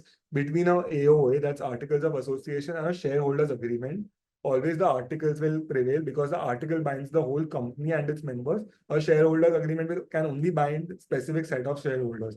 So, to tell you all what a shareholder agreement is when lots of mergers and acquisitions happen. Obviously, the shareholders they decide their rights, they give certain representations and warranties, certain things are to be carried out and this. So basis which the AOA is amended. But now if the AOA, but the basic idea behind it is that the the articles will only prevail. The shareholders agreement won't because the articles bind the whole company together, all its members, and specifically when if it's a public company, then the public itself, public also. So that's the idea. Then this is for extra information. No need to, you can just remember this. But so what are articles of association? All the activities or all the things that a company needs to basically what the company requires to how the company essentially how the company has to run and as per their daily like what are the things they're supposed to do, what are the things they're not supposed to do, basic set of rules and regulations what a company has to follow and not follow are given in the articles of association. So there in Javapalas again it's given. If you talk about the contents of the articles of association, it talks about the share capital. So like I said, in the MOA, there is always the authorized share capital. But right now, the amount that is being issued to the public, the issued, subscribed, called up, paid up, all that capital, all the details of that are given in the AO. And again, variation of rights and shareholders. There is a concept of equity shares with differential voting rights. The idea is that every person having one share in for how many X number of shares of if say for example I have 100 shares of Reliance in my company. Sorry, I have 100 shares of Reliance. That means I am entitled to 100 votes in Reliance. But now the idea is, say for example, the company has issued shares with differential voting rights. That means even if I have so that means the person who's having shares with differential voting rights will have more, his shares will have more emphasis than my shares. His ratio might be 2. Like for my every one share, I'll have 1 point. For him, it will be 2 or something like that. So that is possible. So that's called the variation in shareholders' rights. All shareholders between the shareholders also not everyone will be ranked on the same level. Some shareholders will be given more preference over the other shareholders. So that part. Then it talks about again lien on shares, forfeiture of shares, transfer of shares. Basically, all the provisions that a company needs to comply with. Like for transfer of shares, for example, in a private company, they restrict the transferability, right? Only transfer can happen after taking the prior. Like there's a procedure that's laid down. In reality, practically, it is they have to obtain the consents of the other shareholders, and then only they can transfer the shares. Because there's always a possibility that I as a person can just go and transfer the shares to a competitor. So the competitor will have access to all the secrets of the company, which is not the idea. So that general meetings. Now, say for example, is notice. What should be the prescribed period of notice? The Companies Act says 21 clear days. But say for example, I want to go a little bit more tough. Say not 21, but 23 clear days. So even that is possible in my in case. It's essentially the set of rules and regulations that the company has to set. For board meeting, again, it's 7 days notice that needs to be given. But the company can make it 10 days also if they think that the board of directors are too busy. We need to give them we have to minimum serve them a 10 days notice. So all of that. So it's specifically declaration of dividends. Many companies even put there in the articles that they won't be declaring dividends or won't be declaring dividends without the permission of certain investor shareholders or something like that. So whatever rules and regulations that are required for every company to the companies that to function are covered in the articles of association. That's it. That's not something very major, but yeah. Again, a good question. they won't ask her what's the difference between MOA and AOA. Like they both are chartered, and there's no such thing like there's no as such distinction between the two documents. But yeah, you can always you can always read that. Or there are three important doctrines that we are supposed to do: doctrine of constructive notice, indoor management, and ultra virus. We'll do that. That's not important. First, let's do the types of companies. So I'll just put down the next question. That is the types of companies. One of those most easiest questions, and one of the questions that can appear, I highly think it will appear as a short note in the exam. If not short note, then definitely in a big question also, 12 marker question also. So yeah, very quickly and very briefly. First thing is the basic private company and public company. That is one type of company. You can, in public companies, you can always make it a point to also further bifurcate and state one is listed companies and one is unlisted companies. Listed are the ones that are listed on the stock exchanges. You can name them also NSE and BSE. Unlisted companies that are not listed on stock exchanges. Then next point, like we spoke about previously, company limited by guarantee. Guarantee essentially is the same thing. You give a certain guarantee to the company that on winding up, this is the amount that I will pay. Say, for example, X is the amount that I will pay all once the liquidation or this happens. You basically, as a shareholder, are more in the capacity of a guarantee. You give a guarantee to the company like that. You don't essentially subscribe to the shares of the company. It's just like a guarantee that on winding up, this is the amount I'll pay.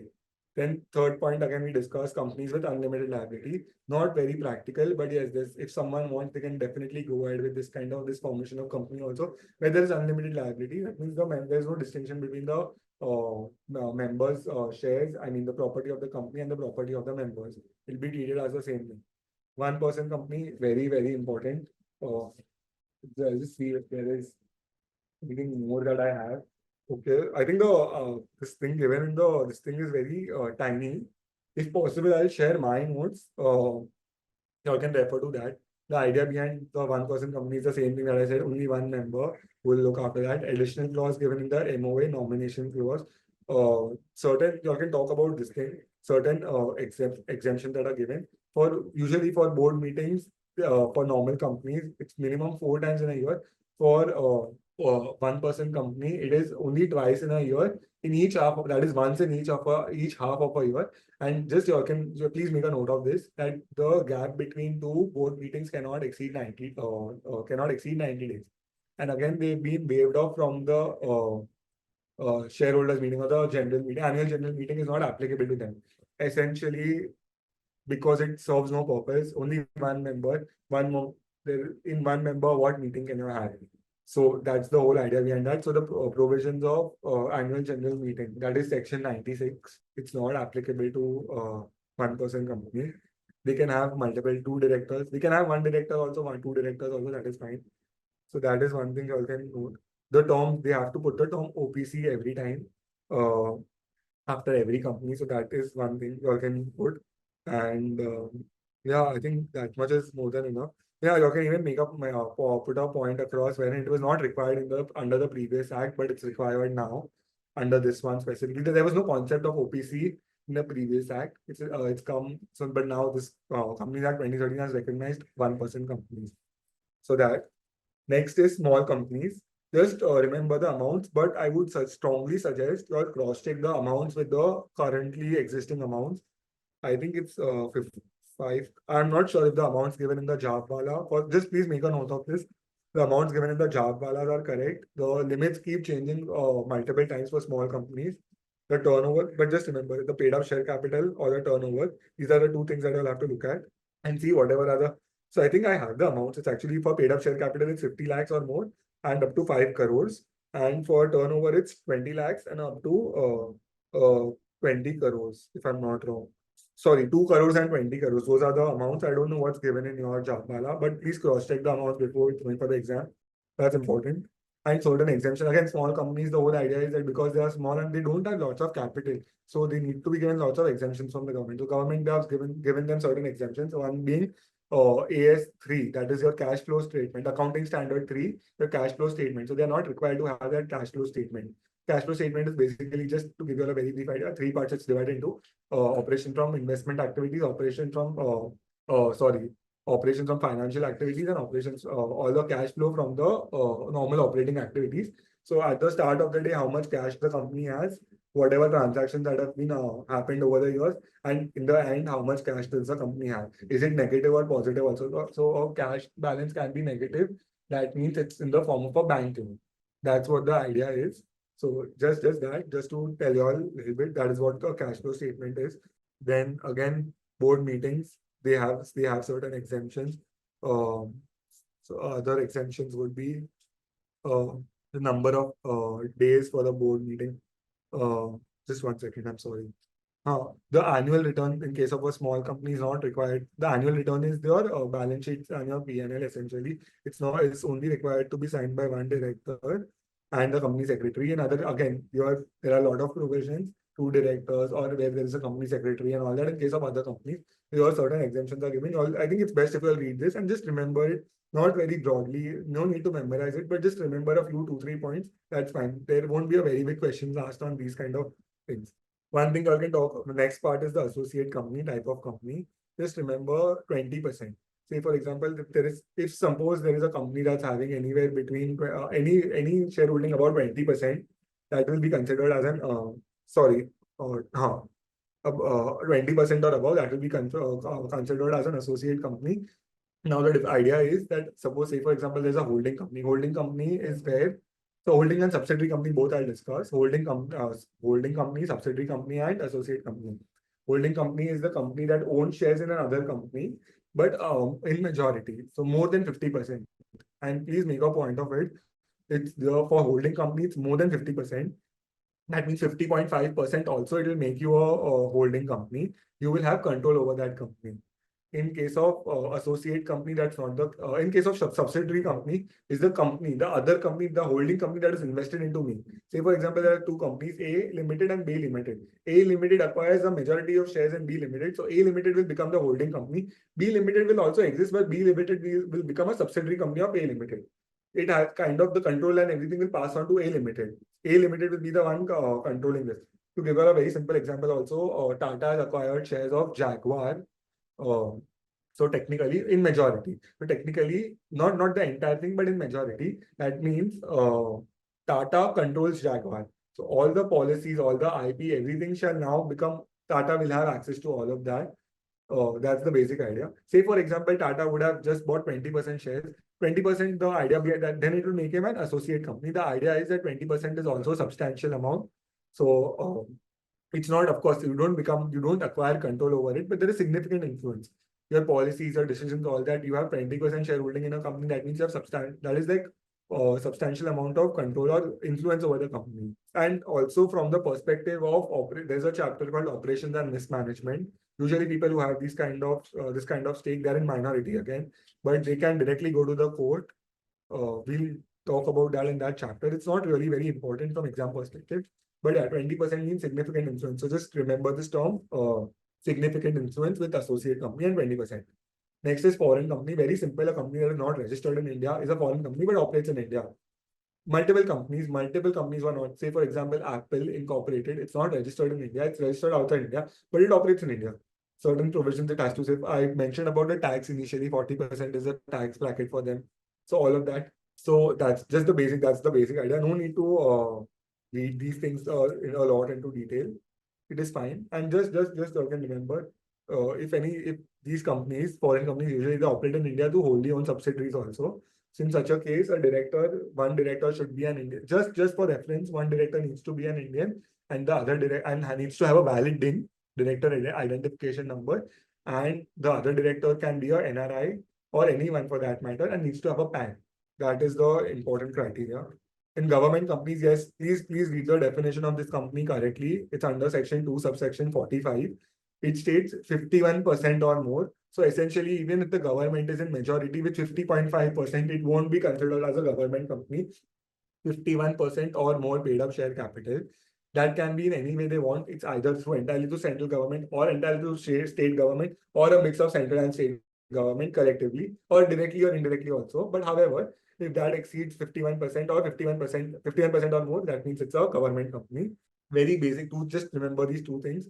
The one is the bifurcation that I mentioned, 51% and how it should be. Second is the accounts are subject to audit by the CAG. It's called C and AG, that is Comptroller and Auditor General of India. They are the ones, because it's a government company, the CAG will only be responsible for undertaking the statutory audit. That's all. I don't think anything more is required in that. Section 8 companies or NPOs, non-for-profit, not-profit companies, it's under Section 8 only. All the purposes that are there, like commerce, arts, research, I think there are 9 purposes, 10 plus actually. Commerce, arts, science, sports, education, social welfare, religion, charity. All these purposes, the objective is not profit. The objective is to promote these things.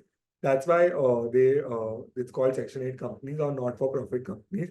You can use the same line because it's not operating for profit. And also you can tell it can have the way it cannot declare dividend, essentially what was discussed in the very first place. And again, you can talk about the names. Limited or private limited is not required under their names. So that's about it. There's nothing major important. If they declare dividends, that will be considered as void. So just for reference, but yeah. And don't please don't remember the penalties for anything of that. I don't think I've not seen anywhere so far throughout that they've asked for the penalties anywhere. So just don't remember if any penalties. If you all are aware that there's some penalty, you can just make a note of it with the prescribed amounts, or if there's any prescribed for the company and for the directors or however it is placed, but nothing major. Please don't remember the penalties. Holding and subsidiary company done. Illegal association section 464. Very simple actually. Say for example, multiple instances. Say for example, in a public company, the number of people, minimum number of members are required are 7. But what if 5 members die and only 2 people are remaining? Then what? For a good amount of time. So the company has to make that change and bring more members in. So if that's not done, it will be considered as an illegal association. Same thing, if it's been carrying out the activities that are not in the MOA, in the object clause of the MOA, then it will be illegal. Very simple. It's very simple and not really required, not very important from the exam's perspective also. But just remember the section in case they ask our 2-liners. 464 is the section. And the whole idea is that the company is not recognized by law. It is not a valid company. That's all. Producer company, no need to do it. It was a part of the erstwhile act, that is Companies Act 1956. It's not a part of the Companies Act 2013. But again, because we say the Companies Act 1956 was repealed by Companies Act 2013, but the concept of producer company still exists. But again, it's not very important. So please, it's not a part of Companies Act also, so it's fine. There's another company called Nidhi Company also, which is not covered in the Jhabwalas, which is fine. They don't ask questions also, but the whole point of Nidhi is like your chit fund companies. Like every month they take certain, it's for a specific set of people. They have their own specific rules also laid down specifically, and that's how they are governed by those rules specifically. Certain amount of loans they can extend and certain amount of deposits they can collect. All of that is there, but it's fine. And you can talk about special companies also for your information. That is a company that is governed specifically by some other act. Most of the companies are governed by Companies Act only. But say, for example, a banking company or a NBFC, they'll be covered by the Banking Regulation Act, something that's applicable for NBFC, electricity company, insurance company. So they have their own acts also. So far as consistent Companies Act will follow. If inconsistent, the Special Act will prevail. So the Insurance Act will prevail or the Banking Regulation Act will prevail. So I can make a note of that also. Companies governed by special acts. That is also a type of company. So with this, I think one of the other important questions is also done. That's types of companies. What's next we can take up? If I'm seeing from Jhabwala's perspective, chapter 1, that is basic features of the company, advantages, disadvantages, is covered. Registration and incorporation is kind of put on hold. Kinds of companies is done right now. Fourth chapter is promoters, that is left for the time being. MOA and AOA is done, 5th and 6th one. Prospectus we've not done. Shares, again, that's not done. Members and shareholders, again, that's share capital. So yeah, chapter 10 is done, shares and share capital. The part that is pertaining to this reduction of share capital, further issue of share capital, rights issue, variations, purchase, all that is not very important. Buyback, yes, I can look at the buyback part. Buyback, I'll explain very briefly what it is. It is that idea where a company buys back its own shares from the public and destroys it. The thing is, what specifically with listed companies is that sometimes they consider a certain percentage. The company, as per their financial ratios, they think what is the ideal amount of public shareholding that should be there. Say, for example, ideal is 20% according to the company only, but the shares that they've offered is like more than 20. So they'll buy certain amounts, like 25%. So that 5% additional, suppose it's there, they'll buy back that 5% to, as per their internal understanding from the company, by offering them a price that is higher than the market price. So if, for example, if a share of, say, TCS is being currently valued, traded at 3,000 rupees, the company will offer its own members. The company itself will offer, TCS itself will offer its own members 4,000 rupees for that matter, and buy back the shares from the company. So the only advantage is that the share member, specifically the member, will be paid more than the value of his share, and the company will get the company can decrease the shareholders. So that's the idea behind it. Again, there are rules to it. Certain, like, debt equity ratio needs to be 2:1. 25% can be offered. So all that you can just see. It's not very technical also, but I think that you can cover by yourself. If you want, we can discuss that later on. But yeah, that is the basic idea of what a buyback of a company is. In the line, I think that was mentioned in Java is that a period of 1 year should elapse for after which a company can undertake buyback. That is, I think, removed. It's not applicable anymore. The company can buy back at any time. But again, there is a certain period. After one buyback, they cannot do a certain buyback. So just check. But it's very normal, very basic. The chapter on directors, okay, that can be done later on. Members, meetings, statutory annual general EGM. Okay, this is also a very easy chapter, chapter 12. That won't also take very long. Chapter 13 is dealing with dividends. Just make sure there's a percentage over here. Again, this little mathematics oriented, but okay. Next chapter is accounts, audit, and auditors. Yeah, this is also very easy. We can see this later and very briefly needs to be done. Chapter 15, not very important. Borrowing, lending, and investments. 16th, debentures, yeah. So there's chapter 17 in this thing called Chapala called Rule of Majority, First versus Horizontal. That's very important. Operation and mismanagement, not very important. Inquiry, investigation, not very important. Compromise, arrangement, amalgamations, not very important. These chapters, all the chapters that are coming to us, winding up again, most of it is as per IBC only, governed by insolvency. So again, that is not important. Even removal of a company's name from register, striking off and all that procedure, not specifically required, never been asked in the papers so far.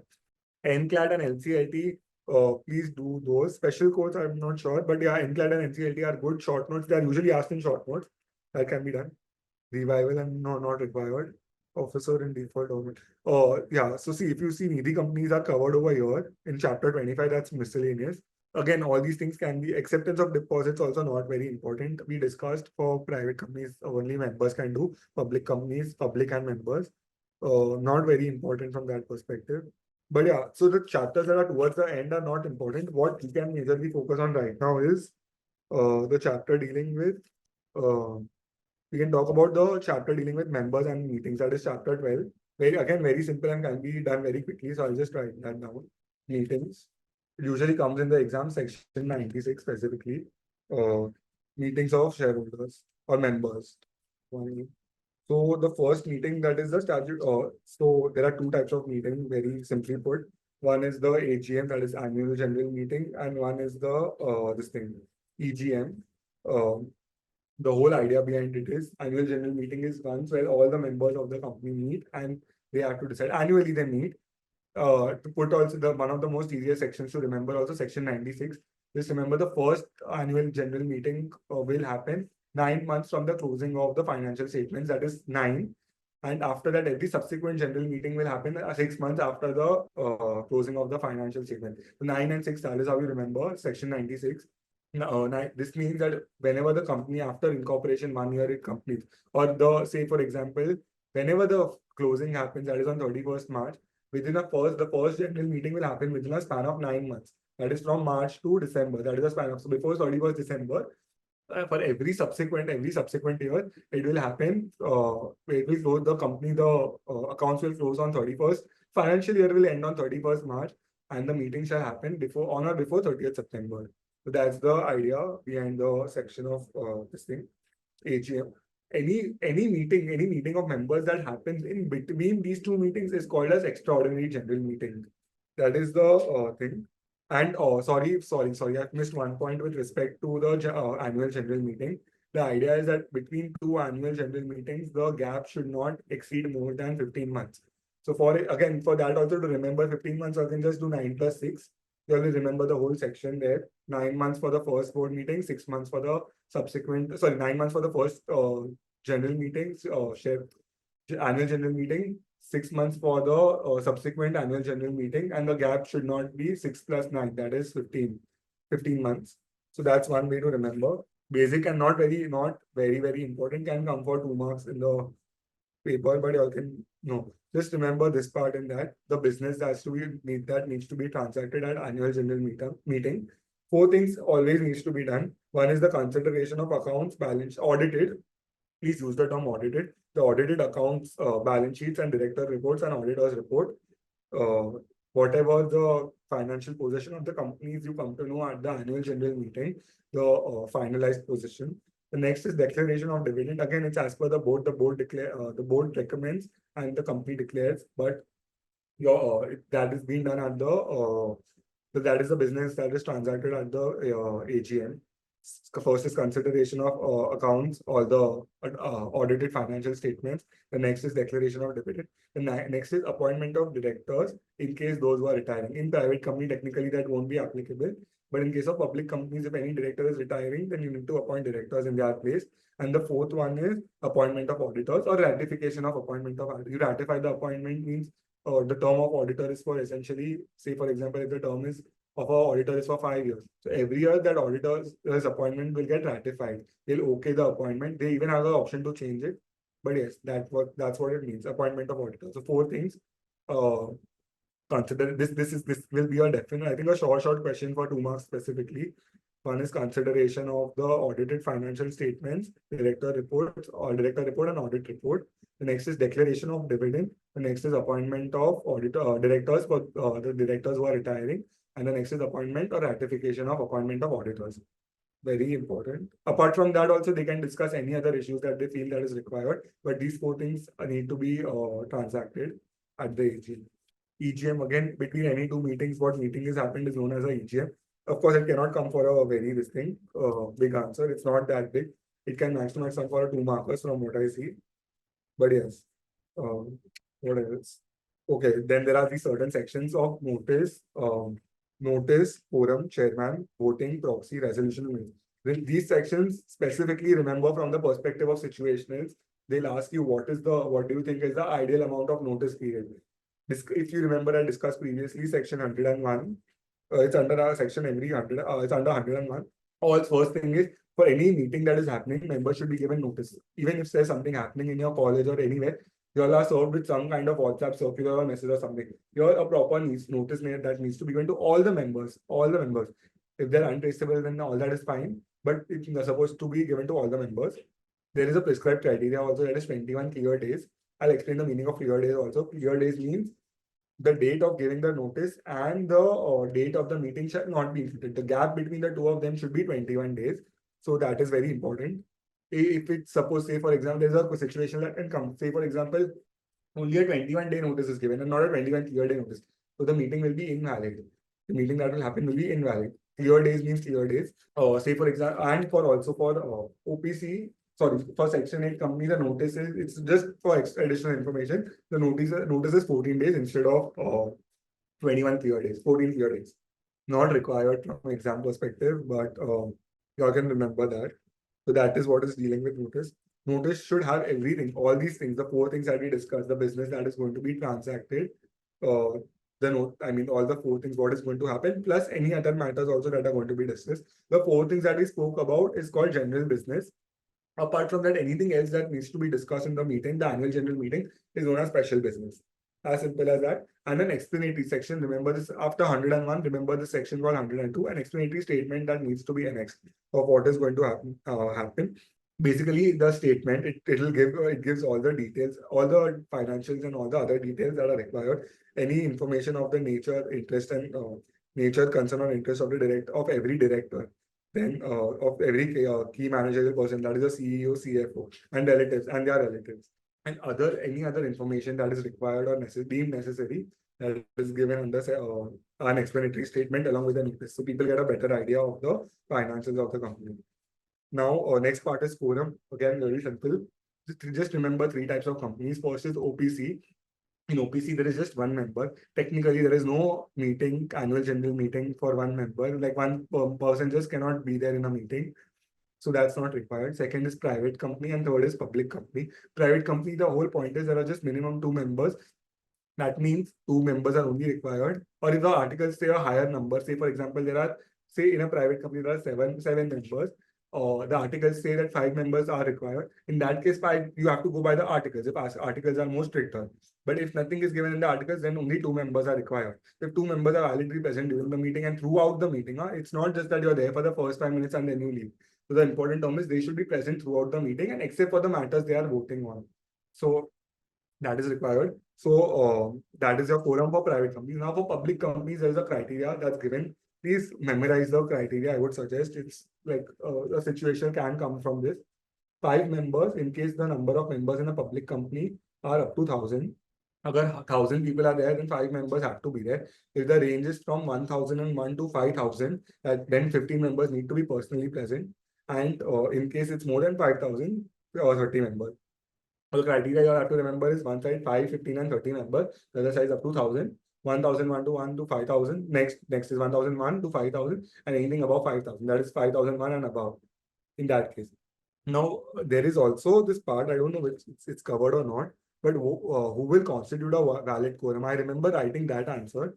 So whether a proxy would be considered for the purposes of quorum.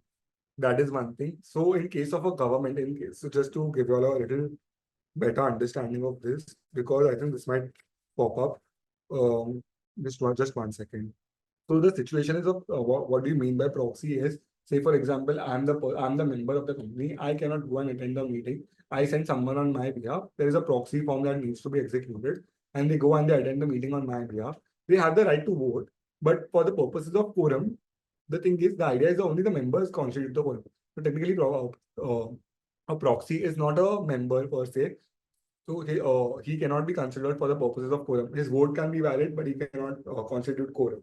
Quorum meaning members need to be physically present in the meeting and throughout the meeting. In case of central government, say for example, government companies and all of that, the idea behind that is very simple. If the government will always nominate one person on their behalf, because it can't be the government actually comes and anyone. So like one person comes, so that those people will be constituted. Those people will be calculated for the purposes of quorum. Just remember that much. And there's one part that's dealing with adjournment of meeting. So I don't know if it's covered anywhere else also specifically, but yeah, if say for example a meeting is supposed to happen on a particular day, 28th August, for example, there was no so for the thing is they'll wait for 30 minutes for the meeting to start. If in the 30 minutes the quorum is not there, or the existing required number of people do not show up for the meeting, then the meeting will stand adjourned. Adjourned means a next date, similar to what court. In your litigation, that is one of the party, one person doesn't come. Usually the court gives a date gives another date. Similar to that only, over here the next date is fixed. Same day, same place, same time, on the in the next week, same day. And say for example, now the situation part starts here. Say for example, that day itself is a public holiday. Then one day after the day it is supposed to be held. If the 7th day it falls on a public holiday, then the next day. In case there is a emergency on the same day, then again on the next day. Apart from this, also they can mutually discuss the members. 95% of the consent is required, and based on which they can also they can also decide any other time, if not 7 days and any other time when they think. But again, you'll have to remember the criteria for the annual general meeting. That is, it shouldn't exceed. So, for example, it's a subsequent annual general meeting. So, cannot go after 30th September. So, after 6 months from the date of closing. So, that thing has to be also kept in mind. It can go, but again, there are penalties and all of that, which is very later. But just remember, this is the basic idea. Next week, same time, same place. And usually this the meeting is also happened in a registered office of the company. If not registered office, then any other office that is mutually decided like that. But usually it's the registered office only where it happens. That is the idea. Then the next concept is very simply chairman in a meeting. The chairman means the person who is entitled to take a person who will take the final vote. In case there is a tie of votes, the chairman will have the final say. That is the basic idea. Chairman will only be responsible to take the final call of what is there, and that's why exactly what in a similar meeting also when it happens, there's always one chairman who has a final casting vote, basis which he'll decide what to do. So then again, there is one part dealing with voting, but I don't think that is very important. Voting by show of hands, by poll, or again, but it's not very important, so we can skip that. Proxy, a 2-mark question that just I explained that any person who represents a member attends the meeting is known as a proxy. That is just the basic idea, and that's what it's talking about. 2-mark question, very simple. Resolution. So whatever resolutions that are passed at the so in the notice, they always mention that this is the business that is going to be transacted. So whenever it's finalized, whenever the shareholders approve that in the meeting, once when they attend the meeting, there is so it's called a resolution. So for example, shareholders resolution is where they resolve something that is fine, or something they can say. For example, there is a scheme of merger that they want to approve. So the shareholders will, after giving them whatever consents and this and that, they'll approve. So that is called a shareholders resolution. Again, not very important, but just remember there are 2 types of resolution. One is ordinary resolution and one is special resolution. Ordinary is when more than, so to give you a brief idea, more than 50% of the members agree. It's called ordinary resolution.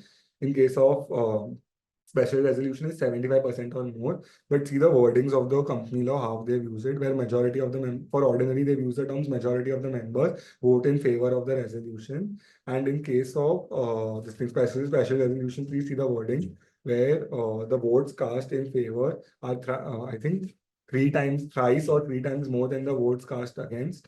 It shall be considered as a special resolution. So the idea is same, only 75% and 50%. But the wordings are very important. So please use these wordings if it comes in the exam. 75% and 50% can be set in the, can be elaborated in the form of an example. So that's important. Minutes, again, section 118, very important. Whatever things that are being discussed, minutes is essentially, to put it into perspective, whatever things that are being discussed shall be written down, noted down for future reference also. Or say, for example, an auditor is supposed to be in the meeting is not present and wants to know what happened. So yeah, he needs to have some reference where he can go back and look at what happened, what was transacted, what was done incorrectly for his purpose. That's why every company has to maintain minutes books, even board minutes, even the minutes of this thing, the general meeting.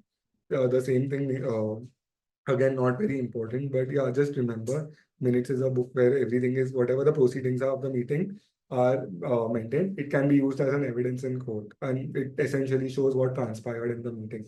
That's a very simple, not very important, but a good chapter. Situationals, lot of situations can be expected from, at least one good situation can be expected from this chapter. So do this well. These provisions are the well. Next, so what else we can do for next?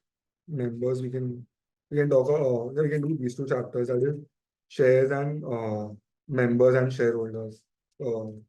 Yeah, these are also very simple chapters. I think we've covered most of it in the previous previous things that we've discussed, but okay. Yeah. So share, it basically essentially defines what is a share of the company, includes stock also. It's as per the definition usually laid down in the Companies Act itself.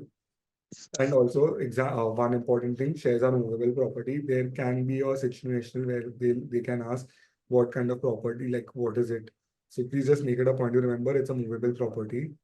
So as per the Sale of Goods Act, it is covered under that. Even not that, then even under Income Tax Act and all the other acts, shares are movable property. Um, one important thing, I think, like we discussed previously, difference between share and stock. One share together aggregate, they'll be called as stock. One share and shares. The difference between shares and stocks. That's one thing. But please look at not many points of distinction. Not something they'll ask, but they'll just ask like simple differences for 2 marks. So that's something you all should rather look at. Important, not very important, but okay. Rights and liabilities of shareholders. This is some of the basic things to, like, all the rights that a shareholder has. Right to receive dividends, vote on resolutions, attend the meetings, proxy forms. Of course, they have the right to appoint proxies. Me being the shareholder of Reliance and I'm not attending the general meeting, I can send someone of mine on my behalf to attend the meeting for me. Then right to receive notice. Whatever notice that the company is issuing, I have the right to receive. If you think from duty perspective, then it's the duty of the company to send out the notices. Then the right to elect directors. I also, in fact, this right, I don't know if it's mentioned over here, but in case if I feel there's some operation or mismanagement in the company, I have the right to go to the correct tribunal also. That is NCLT. So that is also a right that I have as a shareholder. That's simple. Allotment of shares. I think we've done this part. The minimum, no, not required actually. Just a 2 mark question is asked, what is allotment of shares? Yes, share application and share. When an applicant applies for the shares of a company, he's making an offer to purchase such shares. Acceptance of this offer by the company is called allotment. Say, very simply put, say for example, a company is offering the shares. I apply for the shares by giving the share application. I apply for the shares, meaning the share application. The company has allotted the shares to me. The company has either accepted my offer or given me the. So share application is invitation to offer, and allotment is the acceptance of offer. That's the basic idea. Very simply put. That's required. Nothing else is required from that. Transfer of shares, again, it's not very important. You all can just read it. It's the procedure for transfer. You all can just read it. But here also, what is given in a very brief format. If you all think anything, if you all so say for example in private shares you can't transfer shares, but apart from that it's governed as per the articles only. There needs to be an instrument of transfer. That's the basic idea. A share transfer form. Uh, just for extra understanding SH4 and all of that, you'll have to see, but that's not required. The period of execution, again, you don't have to remember the period of execution should be validly executed, and it should be approved by the board of directors. And after the transfer is complete, your name should be reflected in the register of members. So just that much. Remember, it's not very big. So yeah. Apart from that, I'm just seeing what's important, and then we'll do the doctrines and finish quickly. Or do this part well, transmission of shares. So for example, any person dies, then so the shares gets transmitted to some other person or their legal representatives. So this is not transfer. Transfer is so transmission is by operation of law. Transfer is by execution of a deed. Transmission is by operation of law. Say for example, I die, my shares go to someone else. Any of my legal representatives or anyone whose name I've mentioned in the will. There can also be a chance, also just for your extra understanding, a little bit important also, a holding company cannot buy more shares, a subsidiary company cannot have shares in the holding company, but they can by way of transmission. Say, for example, I die and in my will I leave that this share, I have shares of both the companies, say, for example, holding company and subsidiary. The shares of my holding company will go to my subsidiary company. So in that way they can. So just to clear that part out, that is possible. Issue of shares on premium, this is important. You all can do section 52, actually very important. And these do the 5 things. Security premium is when, say, for example, the share price is the face value of the share is 10. But if you see the IPOs are all listed at 700, 800. So the additional amount that they are collecting, it's called the securities, it's called the premium over the face value, where they all that gets credited, it all gets credited in the securities premium account. And only 5 things you can do from the securities premium account. Just please learn this part very well. You can issue fully paid up bonus shares. For bonus, you can use the securities premium account. Write off any preliminary expenses. So, for example, any company that's being recently newly incorporated, all the expenses relating to incorporation, the advertisements, all that it can be written off. Then the write-off expenses for commissions or discounts allowed on issue of shares and debentures. On shares, you cannot be allotted on discount. Only debentures can be allotted on discount. So that for shares, any other expenses that we are giving to the underwriters, this, that, all that can be written off. Like I'm getting the security premium, Samne I can pay the people of the required people of any brokerage and this and that expenses from this. The next is redemption of preference shares and debentures of a company. Like I said, preference shares are redeemed after certain years. So securities premium is that profit. It's the additional money that the company has in the form of a profit. So they can redeem preference shares. When it comes to giving back the money, they can pay out from the securities premium account and buy back its own shares. Like we discussed, when a company is buying its own shares. So if you remember the example we discussed about TCS, 3,000 rupees and 4,000 rupees is the buyback price. So when TCS is buying back its own share from the members, so the 4,000 that it's paying, it can pay from the securities premium account. So that is it. Issue of shares on discount, not possible. It was possible under the previous act, not allowed in this one. Then what else? Members and shareholders. Okay, no, that is also not very important. Becoming a member, transfer of shares. Yeah, so how do you become a member? Just remember subscribing to the memorandum of the company. If you remember the subscription clause under the MOA, promoters by transfer of shares. Say, for example, A transfers the shares to me, I become the member of the company. Transmission of shares, it's important. It's wrongly given in the Jabwalas. By means of transmission, you directly don't become a member. Always, say for example, someone has died and given I get those shares. I essentially don't become the member of that company. It's my option. I always have that option whether I want to or not. My first position will be as a nominee of those shares. then I can see what can be done next. But it's given in Javalas. So this transmission is one of the ways you can. If I accept that part, then I become the member of the company. Purchase of qualification shares, it's not existing under this act. Qualification shares is used to exist under the previous act, wherein a director, if he wants to be a director, say for example, a director, if he wants to be a director of a company, he needs to have certain portion as his shareholding. It's not required anymore. But like the whole point is, ki if you are a director of a company, and you only don't have shares of that company, then how do you manage the company? There is a good chance you might mismanage the affairs of the company. So that is that one part. Allotment of shares, if I apply to the shares and I get shares. Amalgamation, merger, of course, if two companies come together or two companies amalgamate, I get certain shares in the other company. Yeah, that's fine. Stockholders holding out not important. Modes of seizing of members. Same thing. Liability also not required. Register done. Okay, then we can move on to the doctrines now. All the three doctrines. Doctrine of ultravirus, indoor management, and constructive notice. So the chapters, I think, Malika, Yes, Devansh. the chapters that will be remaining, if you can ask them to have a look at it, is the important ones only. I'll tell you directly. Dividend, not very important, but good, like 2 markers expected.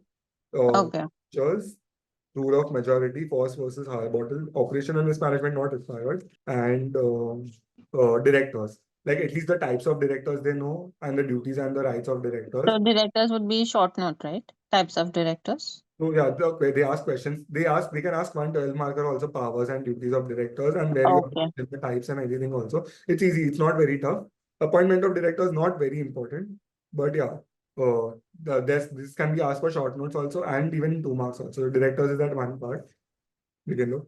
Yeah, now we quickly move on to the this thing, the doctrine. Give me a minute. Seeing if I have my notes, so from my notes, if there's anything that's much better and much explained much better, that will be more easier to operate. Okay. So when we were discussing the MOA, we discussed something about the object clause, correct? That the company. So first, whenever if there's a question given on doctrine of ultravirus, we'll have to talk about the object clause. It's essentially the question is also talking about the MOA and the object clause.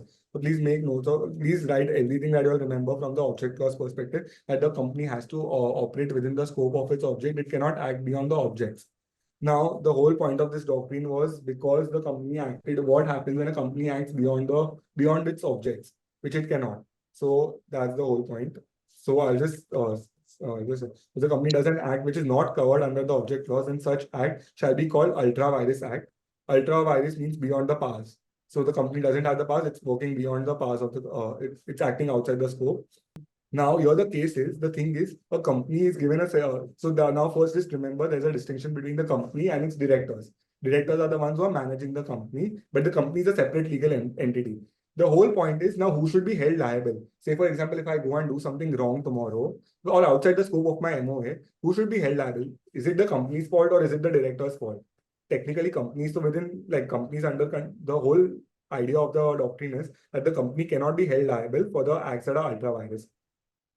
So this is the basic idea. This is the doctrine of ultravirus. That means now the next step is who can be, rather who will be held liable. So the answer is directors only, they'll be held liable. With ultravirus also, remember there's something called as intravirus. Just to give you a very brief perspective, intravirus is something not object clause, but object clause is under MOA. The articles, say for example, under articles, you place a restriction on the directors, just they can take loans up to rupees 2 lakhs. Now the director is as per the object clause, the company is given, the directors have the power to take loans. As per articles, the directors can only take loans up to 2 lakhs, for example. If the director goes and takes a loan of, say for example, 3 lakh rupees, he's not done something wrong, correct? He's acted within the scope of MOA, but outside the scope of AOA, but within the scope of MOA. So now in here, the thing is the members can ratify these kind of actions. So that is intra-virus. That means that will be allowed. Like chalega, that is all right. That's fine. But say for example, you take if the articles only don't allow the directors to take a loan. Sorry, if the MOA only doesn't allow the object only doesn't allow the directors to take a loan, but they go and take a loan irrespective. That is what they've done something beyond the MOA. Then definitely that is ultra virus. Now, y'all please remember this case of Ashbury Railway Carriage and Iron Company versus Ritchie. So that is the highlight of the whole thing.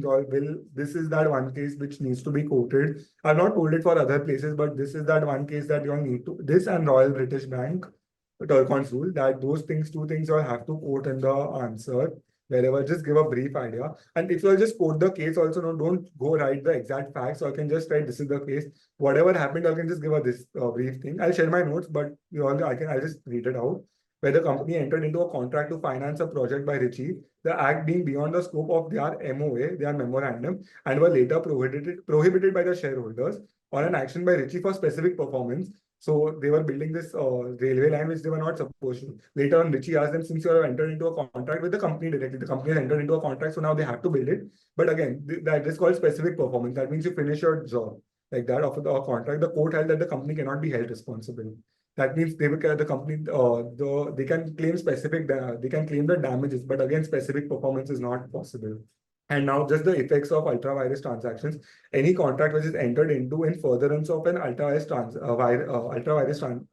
virus act is void ab initio. Please remember this void ab initio. It's not just void, it's void ab initio. Then the next part is there can be no ratification or estoppel of such transactions. Like I said, if it's intra-virus, it can be ratified. But if it's if it's not out, if it's outside the scope of if it's outside the object clause, object clause ka scope, then it cannot be ratified. And any person can get an injunction against the company to stop such an act. If you remember the example that I mentioned about the Bandhavali sealing case, so if I think my company is doing so, if I'm a member of my company and I know that company cannot do this, I can just simply go to the court and tell them that no, they are doing something wrong. Please stop them. So that is allowed. The court I have the power to get an injunction. And here, the most important, directors are personally liable for and the company cannot be held liable. These acts, the whole point is that the directors are the ones who are in charge. If they are only not aware of the basic happenings and what they are supposed to act within the object clause, then they are the ones who will be personally held liable and not the company. The next two doctrines we are doing is constructive notice and indoor management, the final two things. But yeah, so constructive notice is where how to put it? Say, for example, similar situation, but say, for example, I being every person who's dealing with the company, I said the idea is that every person that who is dealing with the company it is presumed that they are aware about since MOA and AOA, that are the charter documents, are public documents. They are aware of whatever is there inside, whatever is present, what the company cannot do, and what can the company can do. That means in such a case, the company cannot be held responsible for a transaction which is ultra virus. Now the thing is, if the company does something that is ultra virus, but now in this case we cannot hold the company liable because any person who's dealing with the company has a fair idea of what they are going into, or any third party also might have a fair idea when they are dealing with the company.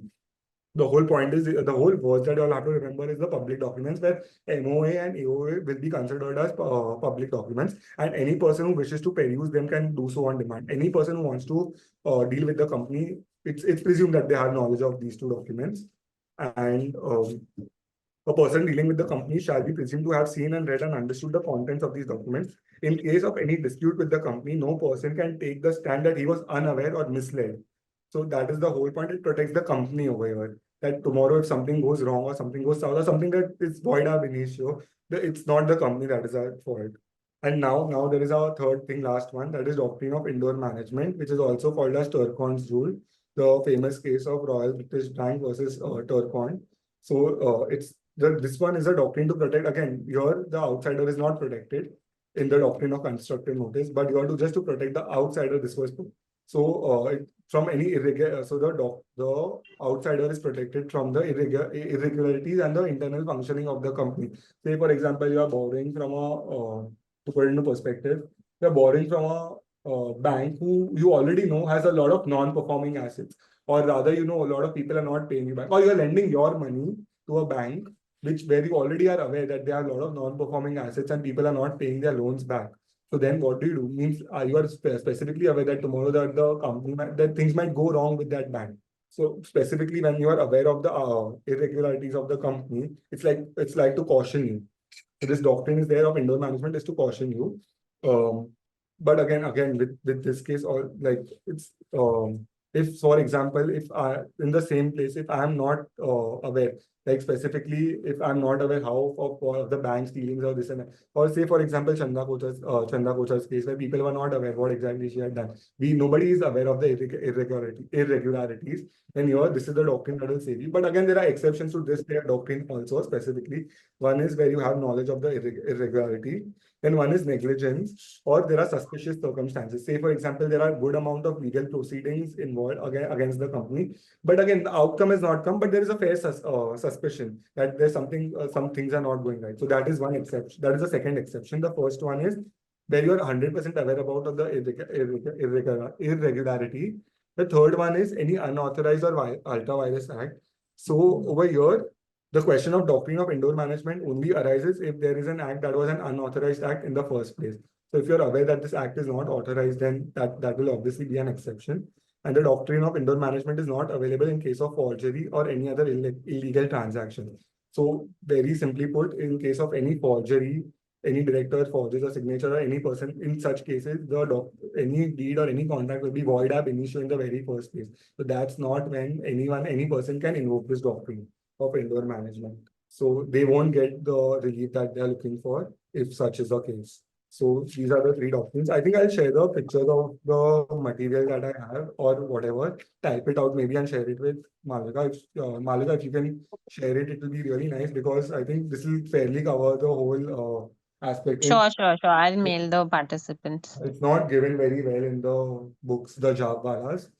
And to caution them a little bit more, from audits, chapter of auditors, the qualifications that are given or auditors, they are given wrong. So just read it from the Bare Act and even the remuneration part and even the just please mark out the section called section 144, list of prohibited services or the services that cannot be rendered by an auditor.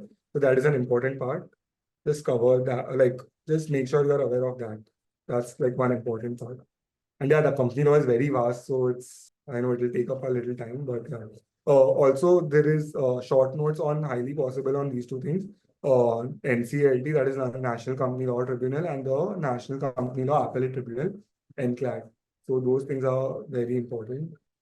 Make it a point. Winding up of companies, it is specifically covered in IBC only. You can read through, it's not very important. If there are any two markers, then that's fine. But yeah, even amalgamation, deconstruction, compromise are not very important from this perspective. It's not even explained in that much detail, which is fine. So yeah. For the last chapter, that is this, please do the definitions and whatever the short note for from the perspective of short notes also. Officer in default, uh, dormant companies, needies you can skip. Even I never studied that. I mean, I don't think it's very important also. Like that's something that can be left for the optional part rather than sitting and studying. Acceptance of deposits, again, not much required. Just see the criteria, briefly see what they can do. Yeah, that's about it. Yeah, that's about it. I think apart from that, everything else is kind of covered briefly, but yeah. Oh yeah, chapter this thing, promoters. Promoters also, just 1 second. Promoters also, I'll have a look for you. What exactly there? Yeah, again, it's a very small chapter. Only the first part is required. The whole 12 marker question, I don't think is very recently being asked also. Just normal duties of promoters, rights and duties of promoters, very basic, similar to that of directors only. Not necessarily that a promoter will be a director, but yeah, that's about it. I think the rest of it is kind of pretty much covered. Only I'm sorry, prospectus are not covered. But again, it's not very important from exam perspective also. Issuing of securities not very important. But yeah, that's fine. I'll just know the types of prospectus, that is red herring prospectus, shelf prospectus. A bridge prospectus, it's given in the act, so I can just read through that. It's not given in the book. But yeah, that's all. Sure, Devansh. So thank you so much for this marathon session. I mean, with the kind of dedication that you've put in, and it was all last minute invitation that I gave you. So can't thank you enough for such a wonderful session. Thank you. No problem. Thank you so much.